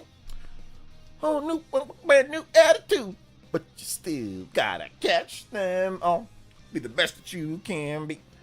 Is it just me or did I notice it's Nintendo sales don't matter only when it does well? How many times we hear Switch 2 sales don't matter, Pokemon sales don't matter? Yeah, Nintendo, it's like, once again, it's one of those things where that's just what happens, man. Like, but that's why I made my video. Nintendo Switch 2 sales, I like BS, Nintendo Switch 2 sales are very important, you know? So, yeah. So it's all good. Yeah, I was all up in there, Sonic Slim, like with the Pokemon cards. I used to play Pokemon the card game all the time. Like I had a neighbor who played. I had a neighbor that I lived right next to. I had a neighbor who played. My brother, we played. We had all sorts of people that played. My friend A-Train, he played Pokemon. Oh man, I remember just playing a lot of. I've played probably hundreds of thousands. I've played so many hands of Pokemon. It's crazy. Crazy stuff. Good stuff. I used to play. I played for. Oh my god! I played for about a good. Oh gosh! I probably played from about 2000, from 98 to about 2000. 2008, 2007. I probably played for a good hot minute. I played for like almost a decade. I played probably. So. Yeah, shout outs to rip to the VA of James Meowth and Professor Oak and Gary. Yeah, he did pass away recently, so it's very sad. Pokemon Gold was my first one, then Fire Red. Nice. Fire Red's awesome. Good remake of the game. Do you think we'll ever see Game Freak and Pokemon re-release all the games on Switch or any Nintendo console at some point? I think at some point we might have them, like NSO or something, but we'll see. What's annoying Pokemon for me is to see is Zubat. Zubat! It's the beginning basic weak Pokemon, you know, but Golbat's kind of cool. Then Crobat. I like Crobat. Crobat's actually a pretty good Pokemon if you raise him right. Oh, did you see that Nintendo opposes stop killing games? Did I see that Nintendo opposes stop killing games? I think I saw like a bunch of people that oppose it, but I haven't really been keeping up too much with stop killing games. I think I read a little bit about it, how they're saying like if you buy a game, like if you they have to provide like an online for the game for forever or something. I don't know. It's just something people are getting angry about. I don't know. I don't really care. If you want me to be, I tried to research it for a video, and I watched one video of the guy talking. He's like, they're killing our games. And I cut that shit off, bro. I cut that off, bro. I said I don't care. Bro, cut this. I said, man, I don't care about this, bro. Even if it's detrimental, man, I don't care. I just don't care, man. I really don't. I cut that shit off, bro.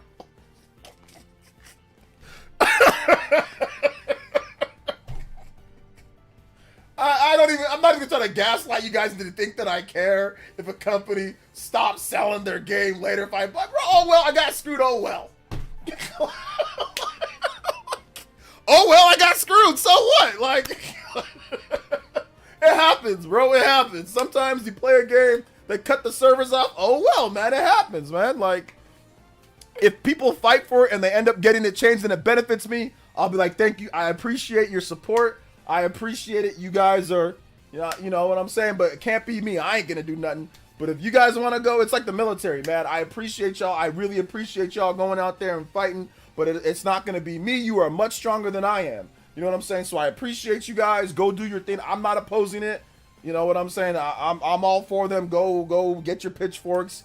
get angry, watch the videos, do, you know, do all that stuff.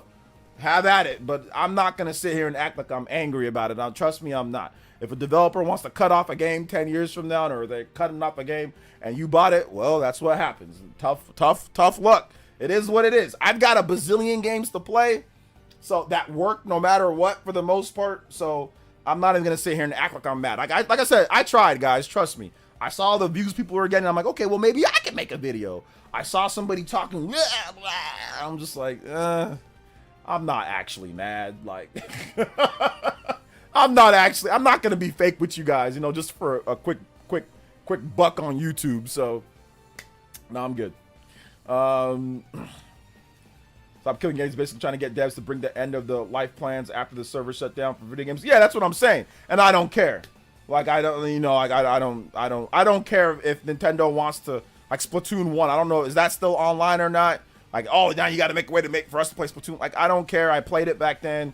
You know, it is what it is. If they want to do it, they do it. If these Stop Killing Games people succeed, I'm not opposed to them. You know, whatever they do, if they get it done or if they can get it done, I'm happy for them and I appreciate it. But I mean, I just don't care, man. I'll be honest. I'll keep it a buck. Like, I'm just being honest with you guys. You know, like, I'm not gonna sit here and make videos just to be mad so I can get views, because obviously it would get views. Everybody's, you know, Stop Killing Games is like big. You know, everyone's talking about it. People getting million view videos, you know, and stuff like that. But yeah, I just don't care. Oh, Splatoon 1 is online. Oh, it's still, you can still play Splatoon 1 online? Really? Damn. Really, you can still play it? I thought they shut all that down. Okay, cool. Anyway, well, whatever. Let's just say in the next number of years, yeah. Hey, what's up, Gucci Dolphin? Shout outs, man. Has nothing to do with funds when it comes down to it, sis. On top of that, Nintendo published, I think Game Freak and the Pokemon Company fund the game. I think Nintendo just published it distribution-wise. But it has nothing to do with funds why there's not voice acting. It has nothing to do with it. They've had funds to do it for forever. No, you cannot. Okay, no, you cannot. Okay, that's what I thought. Either way, it doesn't matter if you can or not. I don't care. You know? Here's my line. I think the campaign has purpose, but I think the bang should be called Save Our Games, or Save Real Games. Stop Killing Games sounds corny. I guess it sounds more aggressive, right? When you say Stop Killing Games compared to like saving games. You know, but I guess it's in the process of what's happening. They're taking it, it's alive, and then they shut it down. So that they're essentially like stopping it, so they're killing it. So it's like a murder. Saving something is that, let's just say it's doing well or something's happening and people want it to stay up. These people are asking for all games. So a game can, like Concord, nobody can be playing the game, but the developers have to make a way, even if nobody's playing this game, right? In order to play it. So that would be more of a save, right? That would be more of a save. So I can understand why they call it Stop Killing Games. Because sometimes games can be popular and still develop, or games can still be doing okay and developers still want to shut it down, or there can still be a good amount of people playing. You know, maybe not the most people, but still a good amount of people playing. But usually what happens when the game gets shut down, right, it's because it's old or because they have the new game coming out. So what they're looking, like you said, what they're looking to do is make it to where it gives you ways to be able to set up and play the game even after they've officially stopped the support. Which, once again, that's great, but do I care? No, I don't care.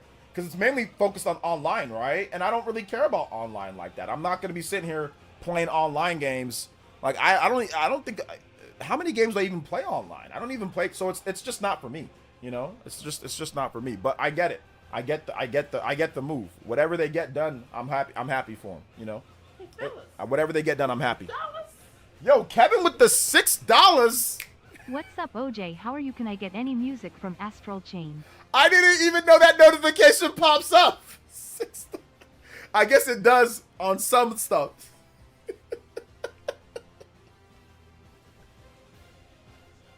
Hey, fellas. Dollars in the pockets. All right, I got you, man. Shout out. Thank you so much, Kevin, with the $6 dono.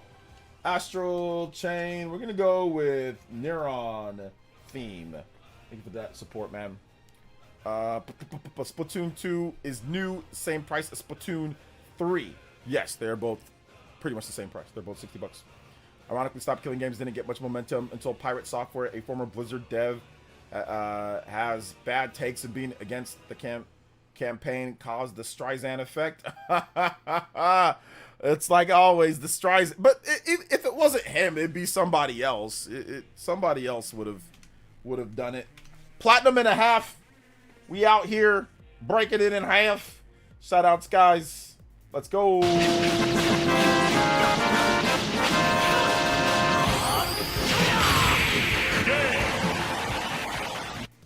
Task Force Neuron. 150 on the board. Let's see if we can get to that 200 platinum combo. 2 times the platinum. We can do it. We out here. Going further than beyond, baby.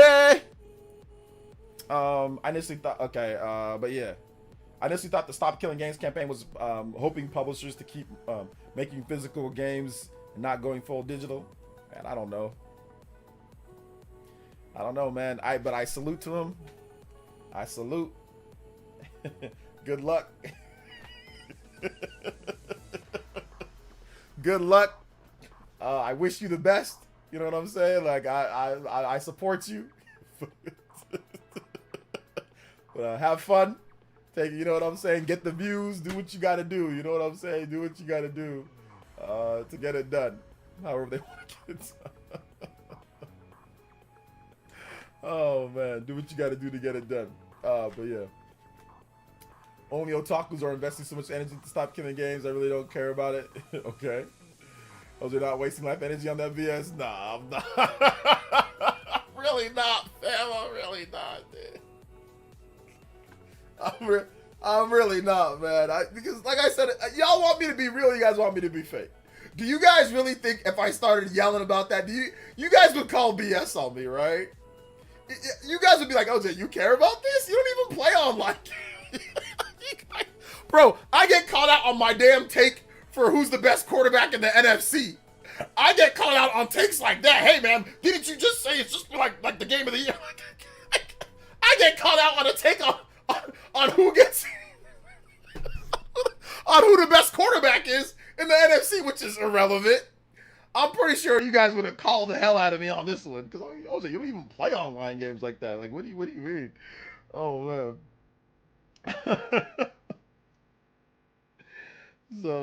So yeah, I unfollowed someone who was ranting about the stupid petition.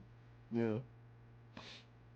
Until the day they take the game that you love, take it. Take it. Go ahead. You want Smash Ultimate? Take it. That'd be the game that go ahead. What else do you want from me? What do you want? Mario Kart? Sure. Okay. Can't play Mario Kart. Go ahead.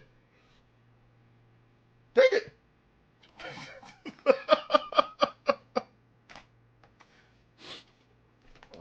If it is what it is. If that's what they want to do, that's what they want to do, man. I mean, I don't know what to tell you, you know?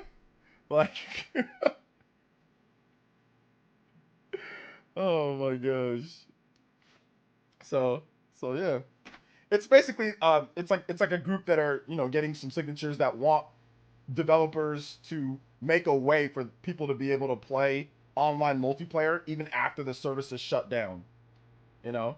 So that's what they want. Or like always online games to make a way to play it offline, like if you buy the game. So that's essentially the basic gist of it. I'm pretty sure there's some more nuance to it, but that's the basic gist.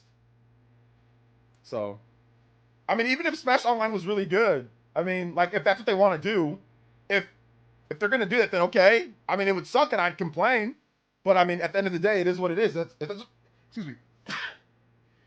If that's what they want to do, that's their prerogative. It sucks though, man. Like I would hate that. Don't get me wrong. That's why I said I support the people the just killing games or whatever or stop killing. I support them.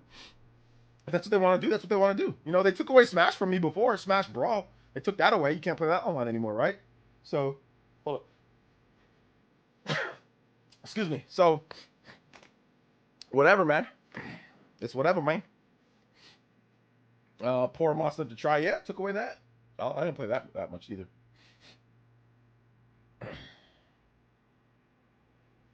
Let's see. So they really want foam stars to stick around. Yes, they want there to be a way for you to be able to play foam stars. You know, after it's done. I think really, where does anybody know the progenitor game for this? Like, what's the progenitor? What's the excuse, or what's not the excuse, but what's the games that they use Is it like Concord? Do they use what is it? Do they use the Crew? I think somebody said the Crew, right? Or like Overwatch 1, is that what it is too? Like they use these games?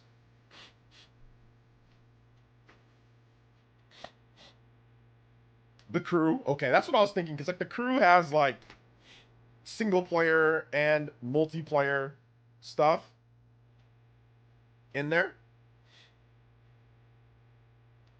Yeah, I'm glad I prefer single player too.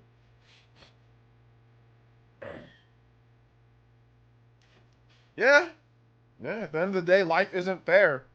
You can buy a new car, and as soon as you drive off the lot, you can get rear-ended. Yeah. I mean, and listen, guys, like that doesn't mean this is a magic bullet argument to where it's like, okay, life's not fair, so therefore they're allowed to screw people over that play these games or buy these games. Like I said, that's why I say I support them. Like, I'm not against it.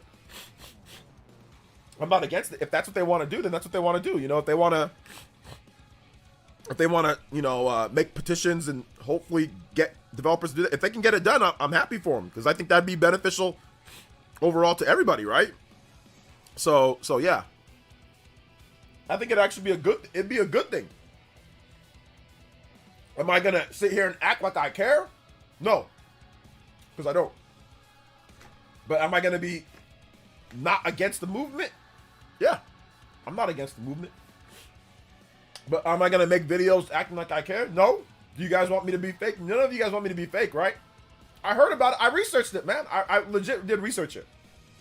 And I'm watching a video, and the dude's mad, and I'm like, if that's not invoking any emotion in me, there's no point in me making the video, right? Because that's what that's about. It's about emotion. It's about, hey, I want this. I want you. I bought this. I should be able to play this for forever. That's my game, right? Okay, cool. I don't care if a game's around for forever or not.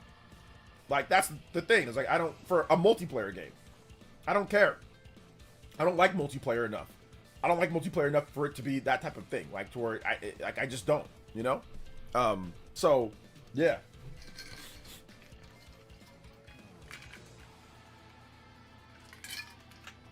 So yeah, there you go.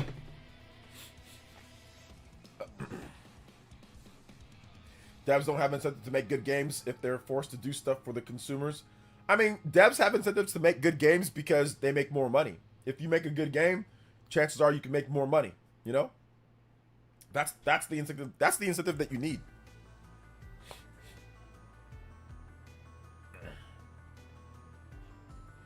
Well, I mean, true, yes, you won't live forever, but I mean, you still would like to have the game for the time that you're around, right? I guess. I That'd have be bills the to thing. pay. I don't give a damn about a goofy movement. Sorry.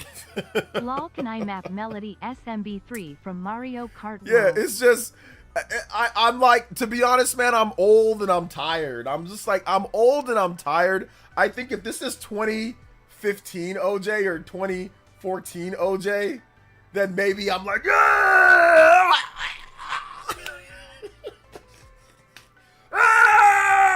maybe I'm making all that stuff. Maybe 10 years ago, yeah, I'm probably doing that. Maybe more than 10 years. Yeah, I'm probably doing all that.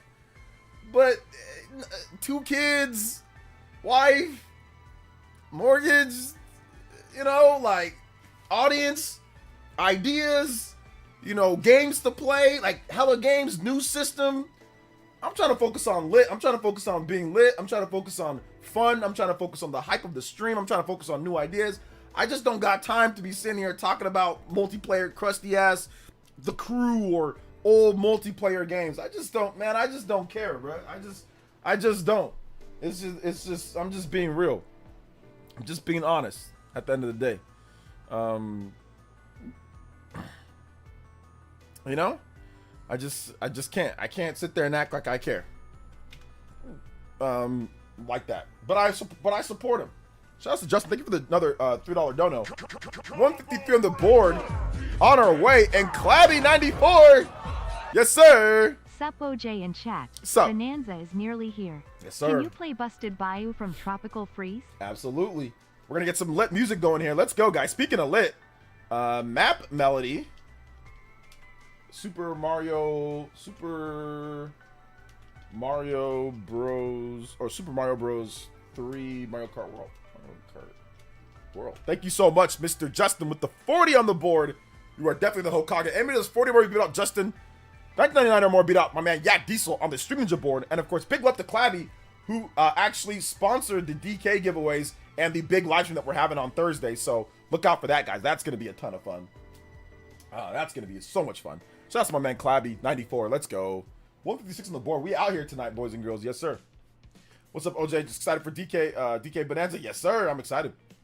It's sad that I just don't care enough to get angry. Yeah, I mean, most people probably aren't going to care, man. Most gamers aren't going to care. Most people aren't even going to know what it is or care. So, yeah, it's just, there's too much stuff happening right now. Like, if it was like, there's nothing going on, like, there's no Switch 2, there's no, like, if we're like in the Wii U era, I definitely talk about this. So, like, yeah, like, if it's like 2015, 2016, if it's Wii U era, I'm talking about this. If it's, because, like, there's nothing else to talk about, right?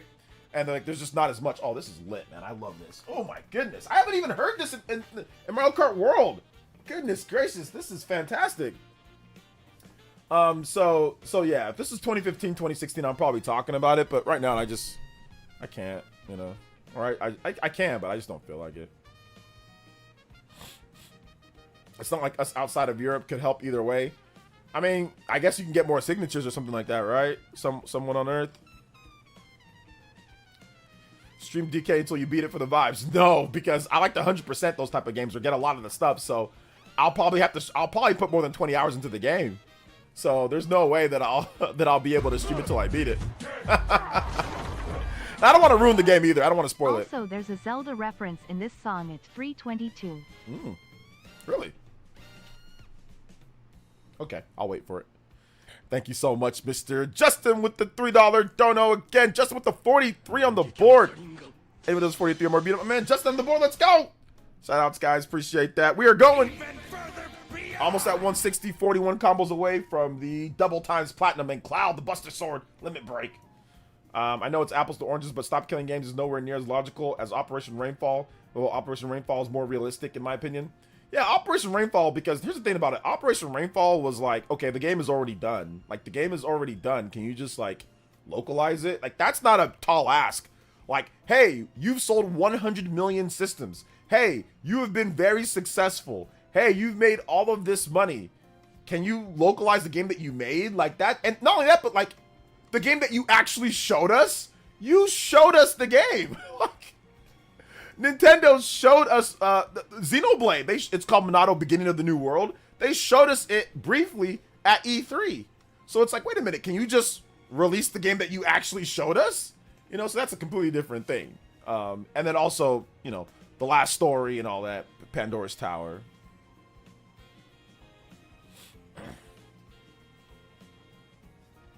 Yeah.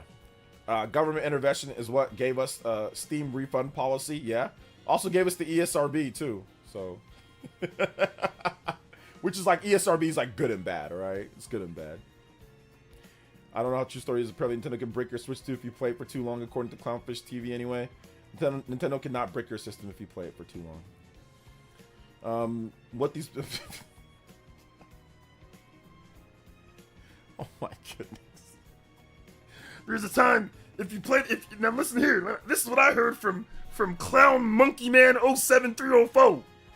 If you fart, jump, play your Switch, turn around, look up and down, then look back, not only do you die, but then after you die, your Switch bricks. So now your next of kin, can't even play the system after you're dead. What kind of anti-consumer stuff is that?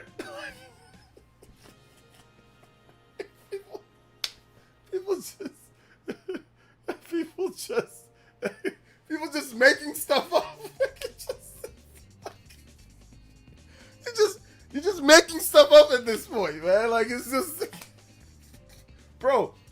Hella people were playing their Switches all launch night. Me and my brother, we played for like 10 hours straight or something like that. They played for like what are you guys even talking about?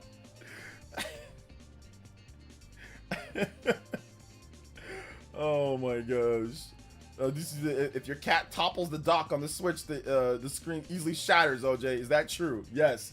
Everything's true that you hear from these people. Oh my gosh.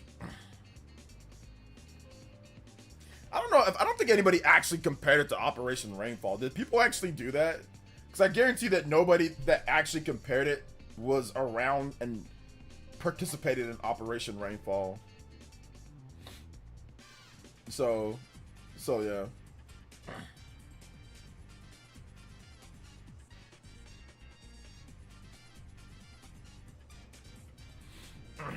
Make sure you guys hit that like button. If you're not hitting that like button, hit that like button to let them know that we're streaming. And make sure you guys check out my I just checked out my most recent video. It's doing pretty good.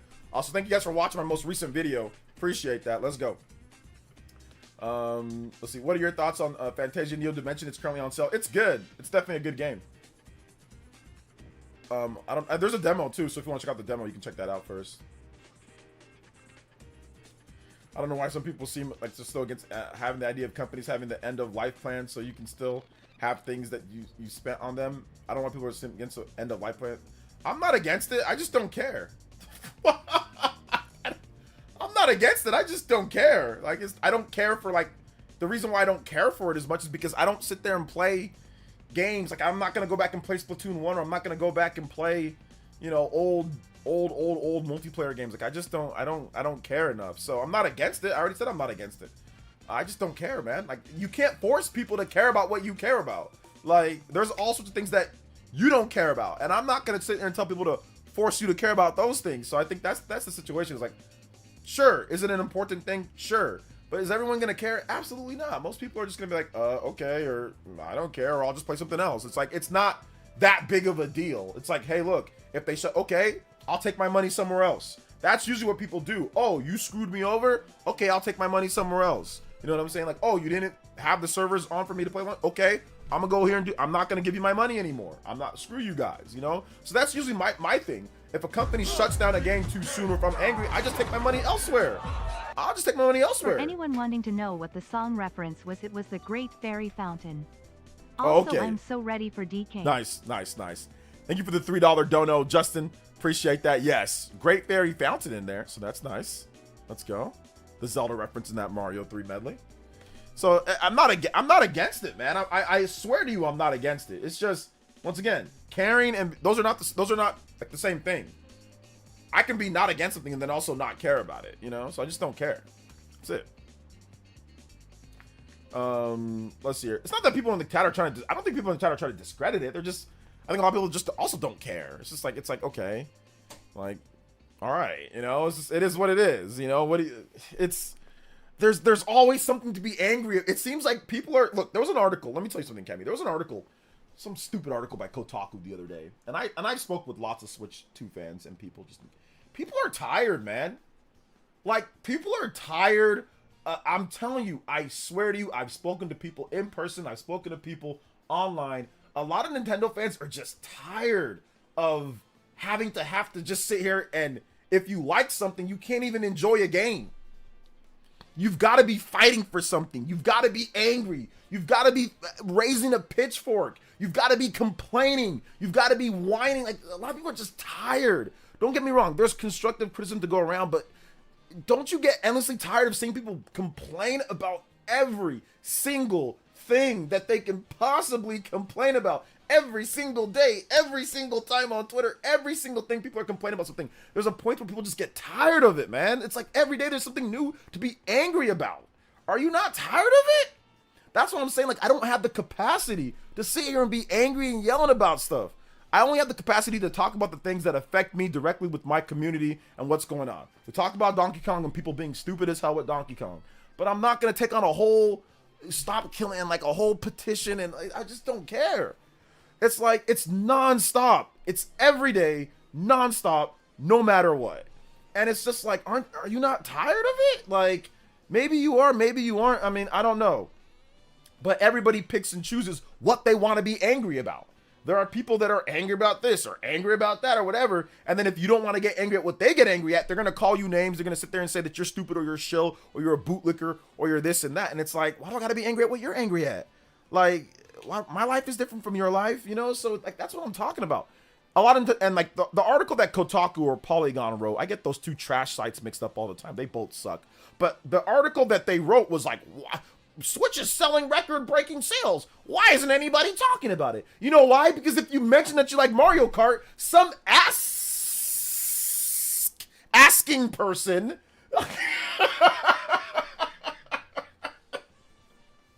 some person asking you will just lay into you. You can't even like anything. If you talk about you like to Switch, somebody, well, no, you got ripped off. Like some dumbass, some Steam Deck weirdo, somebody will come in and you can't even say that you like something in today's day. Or somebody's gonna fly in there that doesn't have the system, that doesn't care, that's just looking for drama, that's looking to clip, that's looking to do something, right? And just, it's like, that's why a lot of these fans, I'm telling you what's going on right now. A lot of these fans are tired. They're not even going online. Party Man told me, bro, he's not even, I didn't see Party Man. Party Man used to talk a lot online. Party Man not even talking online anymore. He's going to work, hanging out with his friends, playing his Switch, and enjoying what he wants to enjoy. People aren't even talking like that. I've had numerous people that DM me say, OJ, hey man, I still watch your videos. I still follow you. You know what I'm saying? Like, you're great. I watch your vids, but dude, I'm out. I'm out, man. After Switch 1, they're like, I'm out. People never shut up. Like, I'm out. And I've had hundreds, if not thousands, tell me that. Some Ask Hat PG version. Lol, I can't even look at comment sections anymore. Exactly, you can't. Lol. Bro, I don't even want to look at my own comment section in my own videos. You know, it's like, at some point, it gets tiring. It's just, so a lot of these Nintendo fans, if they all came online and started talking about it, sure, you would hear a lot more, but the reason why they're not, they're playing games. They're playing backwards, they're playing Echoes of Wisdom. They're playing, you know, Pokemon. They're playing Mario Kart. They're playing Rido. They're playing Tony Hawk. Tony Hawk just shot up to #1 on the eShop charts. They're playing Tony Hawk. People are just playing their games and minding their business in these days, bro. A lot of these Nintendo fans, because they don't trust the media anymore. They only trust their certain YouTubers, their Sunbro Nations or Nintendo Primes or whatever. They're going to talk about RGT or whoever, right? Or myself, or the certain YouTubers that they watch. They only watch that, or they go on Nintendo's website, or they go on Nintendo's YouTube channel and watch the trailers directly, or they watch it direct, and they don't interact. They don't talk about nothing. They're tired. Or they just go on Nintendo's YouTube channel and put a comment there, whether they like something or dislike something. But they're not going to be all over Twitter. They're not going to be all over Reddit. They're not going to be all over, like, doing all this stuff that Xbox and PlayStation, like, they're tired, bro. Like, people are just, they're tired of it, man. So I think it goes in what that article was talking about. That's the reason why you don't see it, because people are just like I said, I have people, how many people come and say, hey, OJ, I lurk, I don't talk as much, but hey, man, thank you for the support for the years. I have literally tons of donations in addition to people that tell me that all the time, you know? Heck yeah, these complaining from all these YouTubers and journalists are just tiring. Heck, even Scott the Waz made a parody in his video about live service games, lol. ID Med you think video clip. Oh, shout outs. Thank you. I appreciate that, Monado Mario. I'll take a look at it as well. So shout outs to Justin, man. Thank you for the multiple donos. Thank you to Monado Mario. Was I gonna play some music? I think I was gonna play some music, right? Okay, no, I wasn't gonna play some music. Never mind. Sorry. Monado, thank you for the $3 though. Appreciate that, man. But it's just tiring, bro. Yeah, Old Manendorf. I used to see you comment more on Old Manendorf. You stop commenting. You just hang out every now and then. You know what I'm saying? Like, just come through, say, OJ, I watch your vids, but I'm good, man. I don't want to be part of the discourse every single day. There's a new thing to be angry about, and people are just tired of it. Life is already hard enough as it is. We got to take care of bills. We got to take care of family. We got to take care of our health. We got to and now we got to add in people that we don't even know being angry about stuff and telling you that you suck, that you're a shill, that you're a bootlicker, that you're this or that because you like a game. It's like you can't even like anything anymore without somebody rushing to tell you how stupid you are, you know? How am I gonna enjoy my games if I am always in the comments? Yeah. I don't have time to argue. Yeah. I want to relax and play games. Play something from Starfix 64, please. Yes, I got you. I mean, and the only reason why I'm there is because it's like unavoidable. Like I've got to for my job. But notice how I don't respond to everything on my YouTube page. I don't respond to even everything on my Twitter page. Like I don't respond to everything, you know, because then I'll go crazy if I do. Shout out to Creosa Bomb. Thank you for the Thank you for the $3, man. Star Fox 64. So yeah, man. That's just kind of like what it is. The Scott Waz parody. Oh yeah, I think I saw that. I saw that video, Minato. I think I saw that one already. Yeah, it's good stuff. Tired of the why I'm not buying a Switch 2 videos. It's like, okay, good for you, Toodles. That's what I'm saying. Like, I saw like something pop up in my recommended today, and it's like why I return my Switch before it's too late. Why I'm returning my Switch before it's too late. I'm like, brother, my brother in Christ, bro. What? like why return it before it's too late? What do you mean it's too late? What, did you buy it? And then what's the deadline? Is there like a 30-day deadline or something like that? Is it like a 30? I mean, you can always sell your Switch 2 if you go, whatever, right? But I guess, like, it's just, I don't care. I don't care if people return their Switch. I don't care if people sell their Switch. I don't care if people take the Switch, turn it sideways, and stick it straight up your nothing. Stick it straight up your pouch to sell it to someone else or to do whatever. I don't care what you do with your technology. I don't care when you sell it, you buy it, you trade it. I don't care. You don't want to buy it? Good for you. You know, yeah, Toodles, like, peace. It's all good. I don't care. I don't want to watch any videos. I don't care about what your reasoning is. It doesn't matter to me. Just like if whatever I say with what I sell or what I buy with my tech, if you care, cool, you care. Like my Steam Deck, I sold it. Who cares? If you like what I said, that's fine. If you don't like what I said or if you don't care, then don't care. It's no, I'm not saying nothing, bro. I'm just telling you my own reasoning, and that's it. And that's why what I bought it for, my issues, because I never made any content on it, and why I'm selling it in for this, and that's that. And I don't got anything else to say. That's it. I don't care. You know, it's not a big deal. Don't worry, y'all. I'm the front line saying whatever I want to these bums on your behalf. Juice, I gotta give it to you, man. I gotta give it to you. That's true. Thank you, Juice, man. You're fighting the good fight, brother. I gotta know though, man. Is anything that's kind of getting a little bit annoying? I mean, you can't show weakness. That's definitely not good, but a little bit annoying at times. I mean, some of these people are really stupid that you quote tweet. Some of these people are really dumb that you quote tweet, man. I'm thinking. It's like that's the meme, like the meme with the phone, like, oh, looking at my phone. I'm out. You know, I'm like looking at the phone. I'm like, what? Shout out to Juice Man Bomb though. I appreciate it. Thank you for fighting the good fight. Yeah, stop having fun meme. You know what I'm saying? Like, stop having fun meme.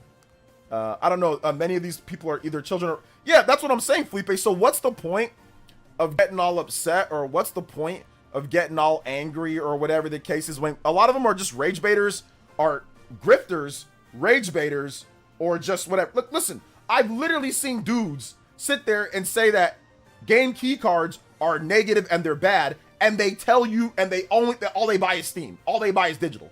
They're all digital, but they threw a hissy fit over game key cards when they're all digital. They buy games all digital. They have no problem with all digital systems that don't give you the option to even buy. They had no problem with Xbox Series S. They have no problem with the all digital Xbox Series X, but they have a problem with game key cards. Like, it's grifting. That's to the point now where it's like, okay, we're grifting now. Because you have no problem with all digital in whatever way that you feel like it. But when it's this, you have a problem here. It's like, okay, like at this point, what is there to be? You can't really take these people seriously, can you? You know? You can't really take this, because like I did not see some of these same people that were angry about that have a problem with all digital. Like an all digital system is essentially the same thing. Microsoft also does not make a disc drive, so you can't buy a separate disc drive to play physical games. So, and they had no problem. Microsoft released an all digital Xbox Series S and an all digital Xbox Series X. Oh, okay, there was no angry video there. There was nothing complaining about that there, right? So it's like, some of these people are just grifters. Like, it's just, they're just doing it to rage bait you. Like, that's really all it is, you know? Let's see here. I own both Switch and Steam Deck. Am I in the minority or common? Switch 1 and Steam Deck? You're in the minority because nobody's actually bought a Steam Deck like that. So yes, you'd be in the minority. A lot of gamers have actually bought a Switch 1. If you talk about Switch 1, there's 150 million Switch 1s out there. There's about 4 million Steam Decks out there. So yes, you're definitely in the minority because not many people have a Steam Deck in comparison to Switch 1. So yes. I only see the idiots when you quote tweet them. That's about it. When I quote tweet them, I don't really. Who do I be quote tweeting though? I don't really be quote tweeting them like that anymore, do I? Hold up, I gotta stop though. Or when I think sometimes you might see them like when I just talk about it, right? Because I don't really be quote tweeting like that though, right? Let me see. I'm trying to look. Who do I quote tweet? At least not recently.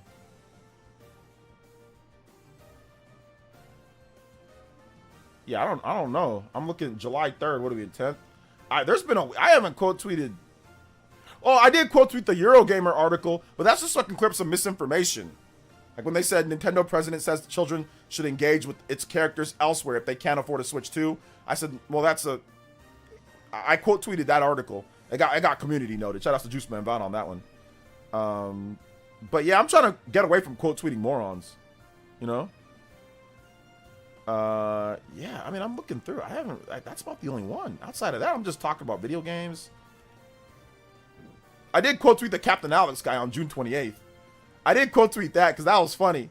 That was funny. Because he had this tweet that went up and said, sorry, y'all. The Switch 2 might end up being another Wii U. Prices like this will make the console very hard sell for American families. So, he quote tweeted Stealth. And I only quote tweeted him because he never gave us an update on those sales numbers. And he had been, before the launch of the Switch 2, this Captain Alex dude had been quote tweeting Stealth. Stealth's my homie. So I only did it because I'm like, okay, Stealth's my homie. So he'd been quote tweeting him and contradicting everything, like arguing with him on every single thing, you know? Like putting out counters to everything Stealth says. And then as soon as Stealth was right about everything, or let's just say the sales and all that, and then all of a sudden you got no sales update when you said that. So that's the only thing that I remember, like recently, that I quote tweeted that was from somebody weird. But yeah, I see what you're saying though. There are other times in the past where I've quote tweeted like hella stupid people though. So I see what you're saying there, Party Man, for sure. I did quote tweet an article from. I put a screenshot with a stupid Death Stranding one, but yeah, I used to do it a lot. I'm trying to do it as much, man. People are stupid as hell. Yeah, you're totally right, OJ. They hate everything. It takes the fun out of it. Anything, as you said, life is hard. Yeah, exactly. Yeah, all these dudes are saying Nintendo's killing physically, yet still supporting even with the key card. Well, no, it's the people that are saying. I'm not exactly. There's some people there's certain people that I know that have said that. I don't like game key cards either. Once again, but they support all digital systems. They support Steam. They support all digital systems, and they have had no rants or major issues with all digital systems. So it's like, it's either, look, if you have a problem with game key cards, which are a physical representation of a game that you download digitally, but it operates like a physical game outside of downloading. If you have a problem with that, you should have a problem fundamentally with all digital platforms, just in general. You should just have a problem with that in general, in my opinion, which most people that are actually being logical or fair about it, like myself, or like Party Man, or like Mandy Lee Plays, or like those are actual people that have physical games, that like physical games. But people that put all their money into digital games, they're sitting here saying, oh, I'm angry. No, you're not. What the hell? You buy everything on Steam. You're not angry about game key cards. Dude, you don't care. So the thing that I would say is that it's logical for people that actually support physical games. But if you never support physical games, if you never buy physical games on PS5 or on Xbox or on anything or on Switch, yet you're complaining, what are you complaining for? You're not helping. You didn't do a damn thing. Like, what are you talking? Like, you think you're part of the team? It's that Drake meme. Why are you sitting down in the pregame? Why are you wearing the outfit? You're not part of the team, fam. You didn't buy anything. You're not buying anything. You're not supporting physical games. I support physical games. I have a bunch of physical games. So, you know, I don't buy games on Steam. I like to buy games physical. If I can, I'll buy the game physical. So it's weird.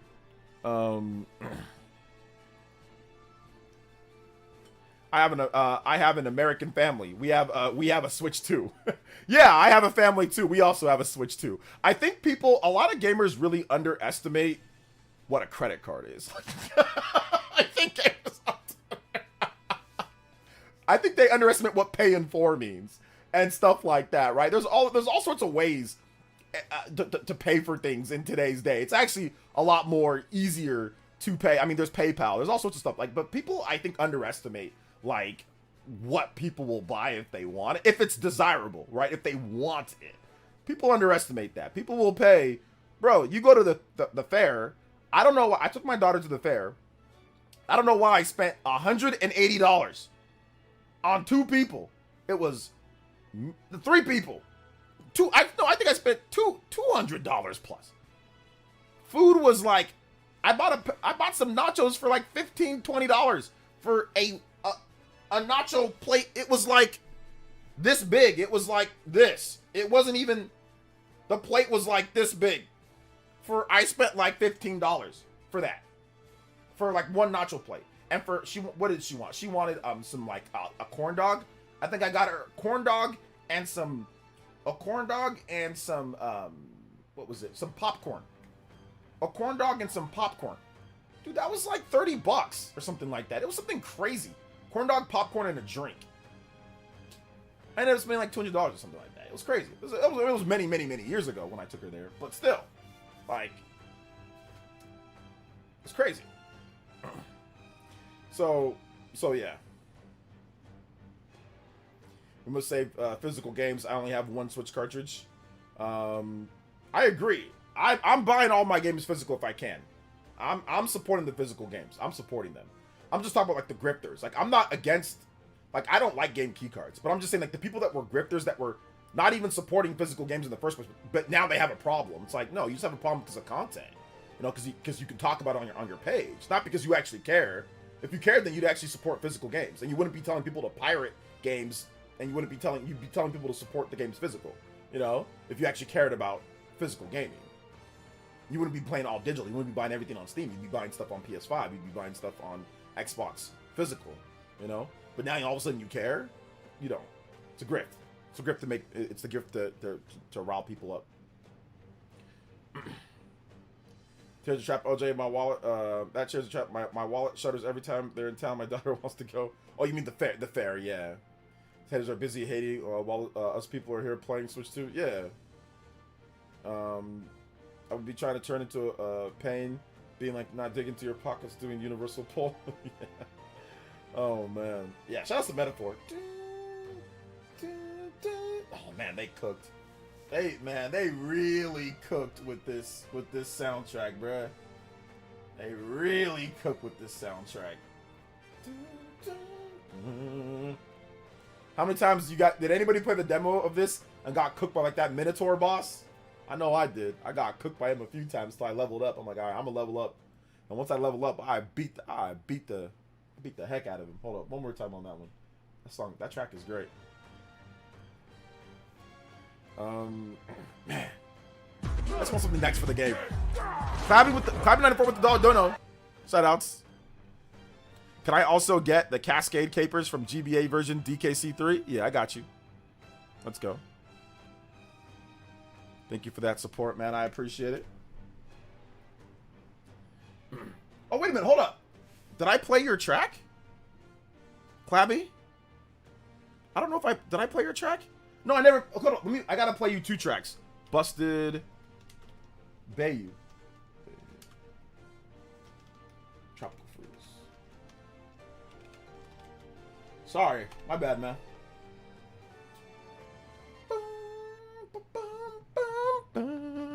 My bad. Thank you for the dollar dono, man. I appreciate that. Hype for DK, man. I got my pre-order ready. Yes, sir. Dude, the fair is the fair is like, depending on how many kids you got, the fair can be a Switch 2. The logic is simple though, players. Since if people are fine paying $70 for games with systems that cost $350 or more, what makes Nintendo different? I guess some people would say $350. That's even if you can get a system for $350. I think the thing is that since Nintendo doesn't have the type of technology that others have, that's what I know. Like Dingus put a whole long thesis on why it's okay for Microsoft and Sony to charge that, but not Nintendo. But I would say this. This is what I would say. I think that some of the prices are a bit too high. Can I get Super Mario World ending from Mario Kart World after the DK music? Absolutely. Also, DK Hype. Shout out to DK Hype. Big love. Thank you so much, Justin. But I think that if you look at the technology that Nintendo's using right now, I think it's very comparable. I think a lot of people don't understand that the actual technology is comparable to what people are okay with paying, right? I have not seen people say that Steam Deck, you know, obviously Steam Deck's a little bit different, right? You can do a lot more with the Steam Deck since it's a PC, but if you're just talking about purely for power, playing games, and what's offered, you know, with the system, right? With the Switch 2, obviously you got backwards compatibility with Switch 1. Cool, no problem, right? You got 2 detachable controllers. Moving parts on a controller always make the controller more expensive. A moving part will make the controller more expensive than not, or a system more expensive. But then those controllers also operate as Bluetooth controllers individually to play games with, right? So that are also backwards compatible and everything. So the fact that you have that plus a dock, obviously Steam Deck doesn't come with a dock. So you look at like the pros and cons of each. You can realistically look at the Switch 2 and say, okay, for what it offers power-wise, when you compare it to other handheld PCs, for what it offers power-wise and for what you get in the package, it is worth that price. I mean, I think that's fair, in my opinion, from what I'm seeing, at least. Now, once again, if somebody has some information that says otherwise, I'm up to changing my mind. But based off of what I know about the system, based off of what we see with the power and what we see in comparison to other portable, because like really there's not anything else that we can really compare it to. Like what else can we compare it to? Nobody wants to make an actual dedicated platform. Like nobody actually wants to make a real actual real, you know, dedicated platform that's not a portable PC. Everybody wants to just make a portable PC, portable or a streaming device, right? So a PS Portal is $200 and it has no actual real system built into it that plays games natively. Can't play physical games at all. Obviously isn't backwards compatible per se when it comes to playing a game. Like you have to have like a streaming service or whatever so you can play it from there. It streams from like your system. Sometimes you can play it now like with PS Plus where you can just play it off of the cloud or whatever. You can do that, but that's limited in terms of what you can do. And that costs $200 plus your subscription service if you want to play those games off the cloud. So if you look at like what other systems doing and what they're charging, I think Nintendo actually fits in pretty well with the 450, or obviously if you want the game Mario Kart, I think it fits in well. But once again, if somebody has information that says otherwise, let me know, because I do see people saying that when it comes to the price of this, it's overpriced, it's this and that. And I'm like, okay, well, let's compare it to other stuff. Where does it compare to, and why is it not worth that? And I still haven't gotten anybody that's been able to actually say, okay, no, here's the reason why. I've gotten people that have tried, and it's so funny because the people that tried beforehand literally all went out and bought a Switch 2. I had a debate with some of the homies on Twitter, and they bought a Switch 2. They changed their mind when they saw what I saw. All it took was Pokemon running in 4K for them. Like, oh snap, backwards compatibility, that's value, right? That's value right there. So, you know, I think that's part of the equation, you know. Speaking of which, you understand why the Switch 2 costs $450 if you play Welcome Tour. Yeah, maybe. I mean, I knew. I mean, listen, I knew that was a bit high on my expectation. But once I saw it wasn't even Welcome Tour, but I know Welcome Tour does help out with that. But once I actually saw the Nintendo Switch 2 Direct and everything that was being offered in terms of what the system can do, everything with it, I was like, this system, it's going to be worth what people are going to pay for it. Like, it's going to be worth that, in my opinion. And I think it is. Like, I play the system all the time. I think, like, it's not perfect. Obviously, in my review, I did not have a perfect review of the system.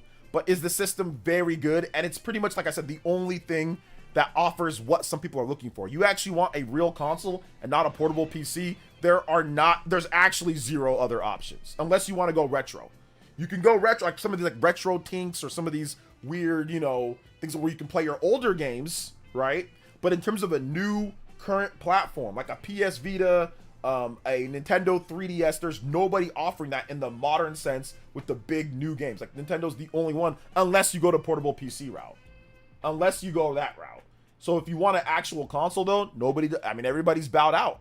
So I think that there is inherent value in Nintendo actually having, okay, we're going to try to have physical games and cartridges. Yes, it's not perfect. You have the key cards. I don't like those either, but Nintendo has those, and there's going to be some third-party developers that also have physical as well. So at least we got something, you know.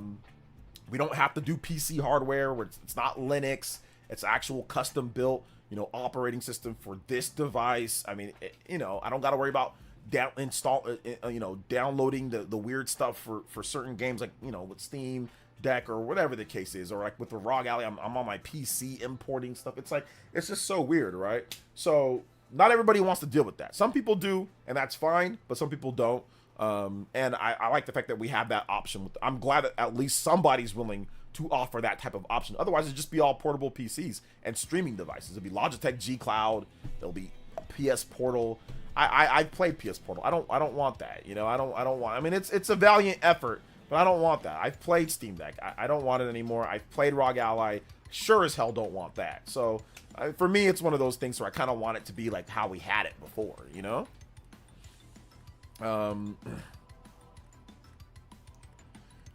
Let's see. I love all the third-party games coming to Switch 2. Definitely better than what we saw at the start of the Switch 1. That's for sure. So far, Sam's Club and Costco doesn't have Switch 2s. I think my Costco might have had Switch 2s. I'm not sure. Not sure every Costco has it. You know. So.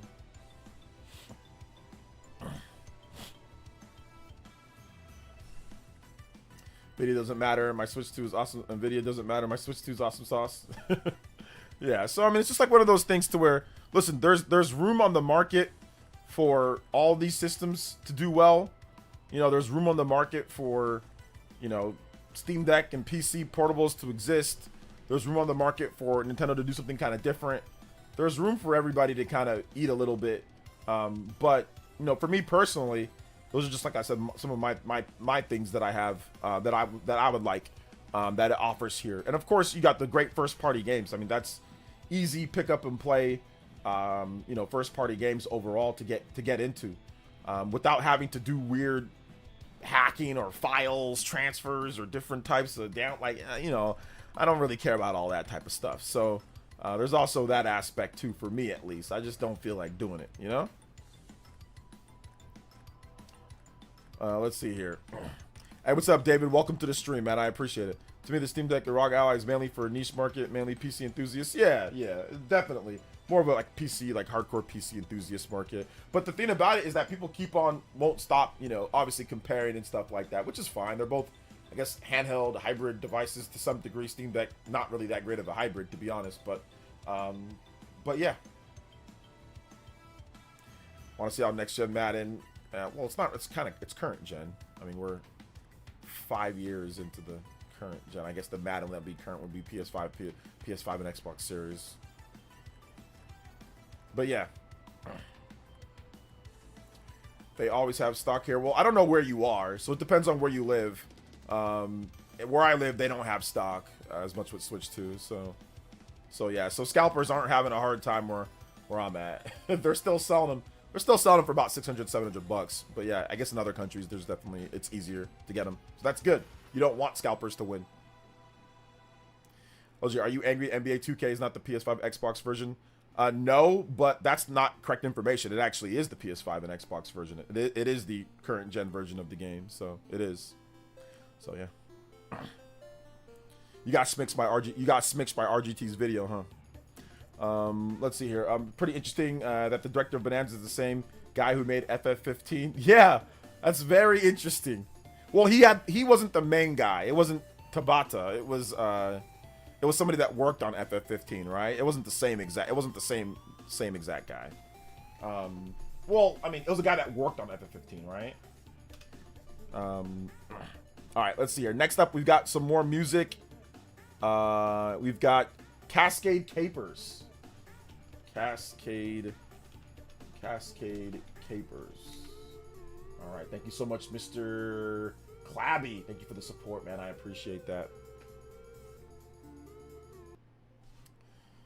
I saw RGT saying that. Yeah, RGT was wrong, which it was updated. At first, maybe there was something that came out to where it wasn't going to be, but they put out a press release saying that no, it was. So, yeah, you gotta stay up to date on that one. But no, it's the same version. It's got the feature parity and all that. So yeah. Not enough Switch games for Switch 2. There's over 12,000 Switch 1 games. I think there's actually over 18,000 Switch 1 games. I think there's actually even more than that. So yeah, that's what people are doing. That's what I talked about when it comes to people, you know, not talking about it online, because people are just tired, man. They're just playing their system. they're going about their life. You know what I'm saying? They're not worried about people online, because I think that the big misinformation arc just drained it. Man, the misinformation arc, just the Nintendo Switch 2 misinformation arc drained everyone. It really did. And I'm probably going to make a video on that. It just drained everyone. Like I said, I've talked to countless people. I've talked to countless people that show up to my streams. Old Manendorf talked about it here. I've talked, people are just tired, man. Like, everyone's just tired of the misinformation. They're tired of people just saying whatever they want. They're tired of YouTubers just going nuts about everything, completely being hypocritical about situations and scenarios. Like, everyone's just like, dude, what is going on? I'm just gonna play and enjoy my system, you know? So yeah. Not about being like I said, actual good criticism. You know, not like actual legit criticism. Because like there is actual legit criticism. You know? But just people, like I said, just talking for no reason. What are you talking about, Felipe? What do you mean? I'm playing Mario Odyssey for the first time on my Switch 2 and it looks amazing. I'm happy they updated it, and probably my favorite Mario game ever over Mario Galaxy. I mean, listen, if your first experience with Mario Odyssey is on the Switch 2 in like 4K or whatever they have it in, that is incredible. I'm actually envious of you, because you're getting that in 1080p handheld. You're getting a sharp, clean handheld, completely locked 60 FPS in both dock. You're getting, oh my gosh, that is great, man. I'm actually jealous. I'm actually a little jealous. So GBA version, not the SNES. Oh, okay. Let me play the GBA version. My bad. Okay, here we go. Oh wow, the GBA version seems way better. My God bless you. My first experience with Mario Odyssey was good, but struggling. Yeah. I mean, it's still really good. Like, it still plays good on. I mean, the fact that they're actually able to get it to target 60 FPS is pretty good. You know, pretty good. Yeah, if you're playing like Breath of the Wild, Tears of the Kingdom, if you're playing these games for the first time ever, man, that's great. But at least we get to experience a little bit of that. We're gonna play Metroid Prime 4. We're getting the Switch 2 version. We're gonna be playing Pokemon Legends ZA. So there is some good to that, you know. Did you see that new feature of Ghost of Yotei? They actually have a samurai mode. The game music is just lo-fi hip-hop. Oh, samurai. Okay, Shampoo from producers. I didn't see that thing in there. That's actually pretty cool that they have that, for sure. Definitely pretty cool that they have that in there. That's gonna create some great vibes, man. Pokemon Crusty Legends ZA. Pokemon Legends ZA looks great on Switch 2. Runs and looks good on Switch 2. Well, resolution-wise, it looks great. Resolution, it's smooth, but frame rate-wise, it looks 60 FPS. So, Francisco, thank you for the subscription, man. Appreciate that. Welcome to Elite Ninja Village. Thank you for subscribing to the channel. Appreciate that, Francisco. Switch 2 players are playing games, not Twitter. Exactly, Juice. Like, they're tired of it too. Like I said, Tony Hawk Pro Skater. Let me just make sure I get this right. So, Tony Hawk Pro Skater 2 just came out, right? So it just came out. I got Breath of the Wild. I'm playing Breath of the Wild now. And I'm finally going back and playing Breath of the Wild. I got the Wild Hearts demo downloaded. I downloaded this free-to-play game called Fantasy Strike because it looks weird. I've been playing Guardians of Azuma. I actually checked out Fortnite on Switch 2. So believe it or not, yeah, I got Fortnite on Switch 2. That's that one right there. This one right over here. I got Fortnite. And I played it. I got Tony Hawk as well. I got Tony Hawk 3+4. Yeah, Fortnite's interesting because like there's so many different types of game modes. I played a zombie survival mode on Fortnite. That was kind of cool. So yeah, but anyway. So people are just playing stuff, and there's like hella people playing. So I know it's like no problem finding the game and people jumping in, and there's voice chat and all that stuff. So yeah, people are just enjoying the system, man. They're not really too worried about people online just saying a million different things, you know. So what case do you have on your Switch 2? I have a B gift case. It's a B gift case. It doesn't say that. I wish they would have at least put their name on there. But it's a B gift. BH gift. BH gift. And I'm using it as a temporary before my Satisfy grip comes out. So yeah, I'm just using that before the Satisfy grip comes through. So people are still playing Cyberpunk. People are playing Hogwarts Legacy. People are just playing games. They're not really too worried about all this type of stuff. But speaking of bestsellers, Tony Hawk, looks like Donkey Kong Bonanza just shot right up to #1. So excuse me. So the pre-orders went live, and Donkey Kong Bonanza just shot right up to #1 in a heartbeat. It just skyrocketed. Thank you guys. I'm sorry, man. I was gonna try to see if I could mute my mic, but I didn't have the time because I was holding my Switch too. Sorry about that.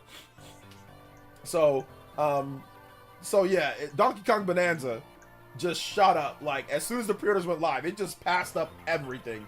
But yeah, people are playing games, man. If you look at the top 15, Bravely Default, Deltarune, Hogwarts Legacy, Street Fighter, Zelda Upgrade Pack, Split Fiction, Zelda, Tony Hawk Pro Skater, Cyberpunk, or Fantasy Life is #5 now. Fantasy Life, Cyberpunk, Tony Hawk again. So people are just playing games, man. They're enjoying the games that are coming out. They're having fun. And that's what it's about, man. DK Bonanza #1. That's what I said, #1. #1. The pre-orders just went live, and it shot up to #1 in like a day, like barely before the end. It just shot up. Like, probably, I'd probably say like 300,000 people rushed out. I'm just guessing a number. 300,000 people just rushed out and dropped $70 right there. So I think that's the reason why it shot up all the way to #1. Tony Hawk was #1. The Tony Hawk Digital, the Deluxe Bundle was #1. That shot up to #1 when those came out. When that came out, but then Donkey Kong Bonanza just took over it. What's up, 777?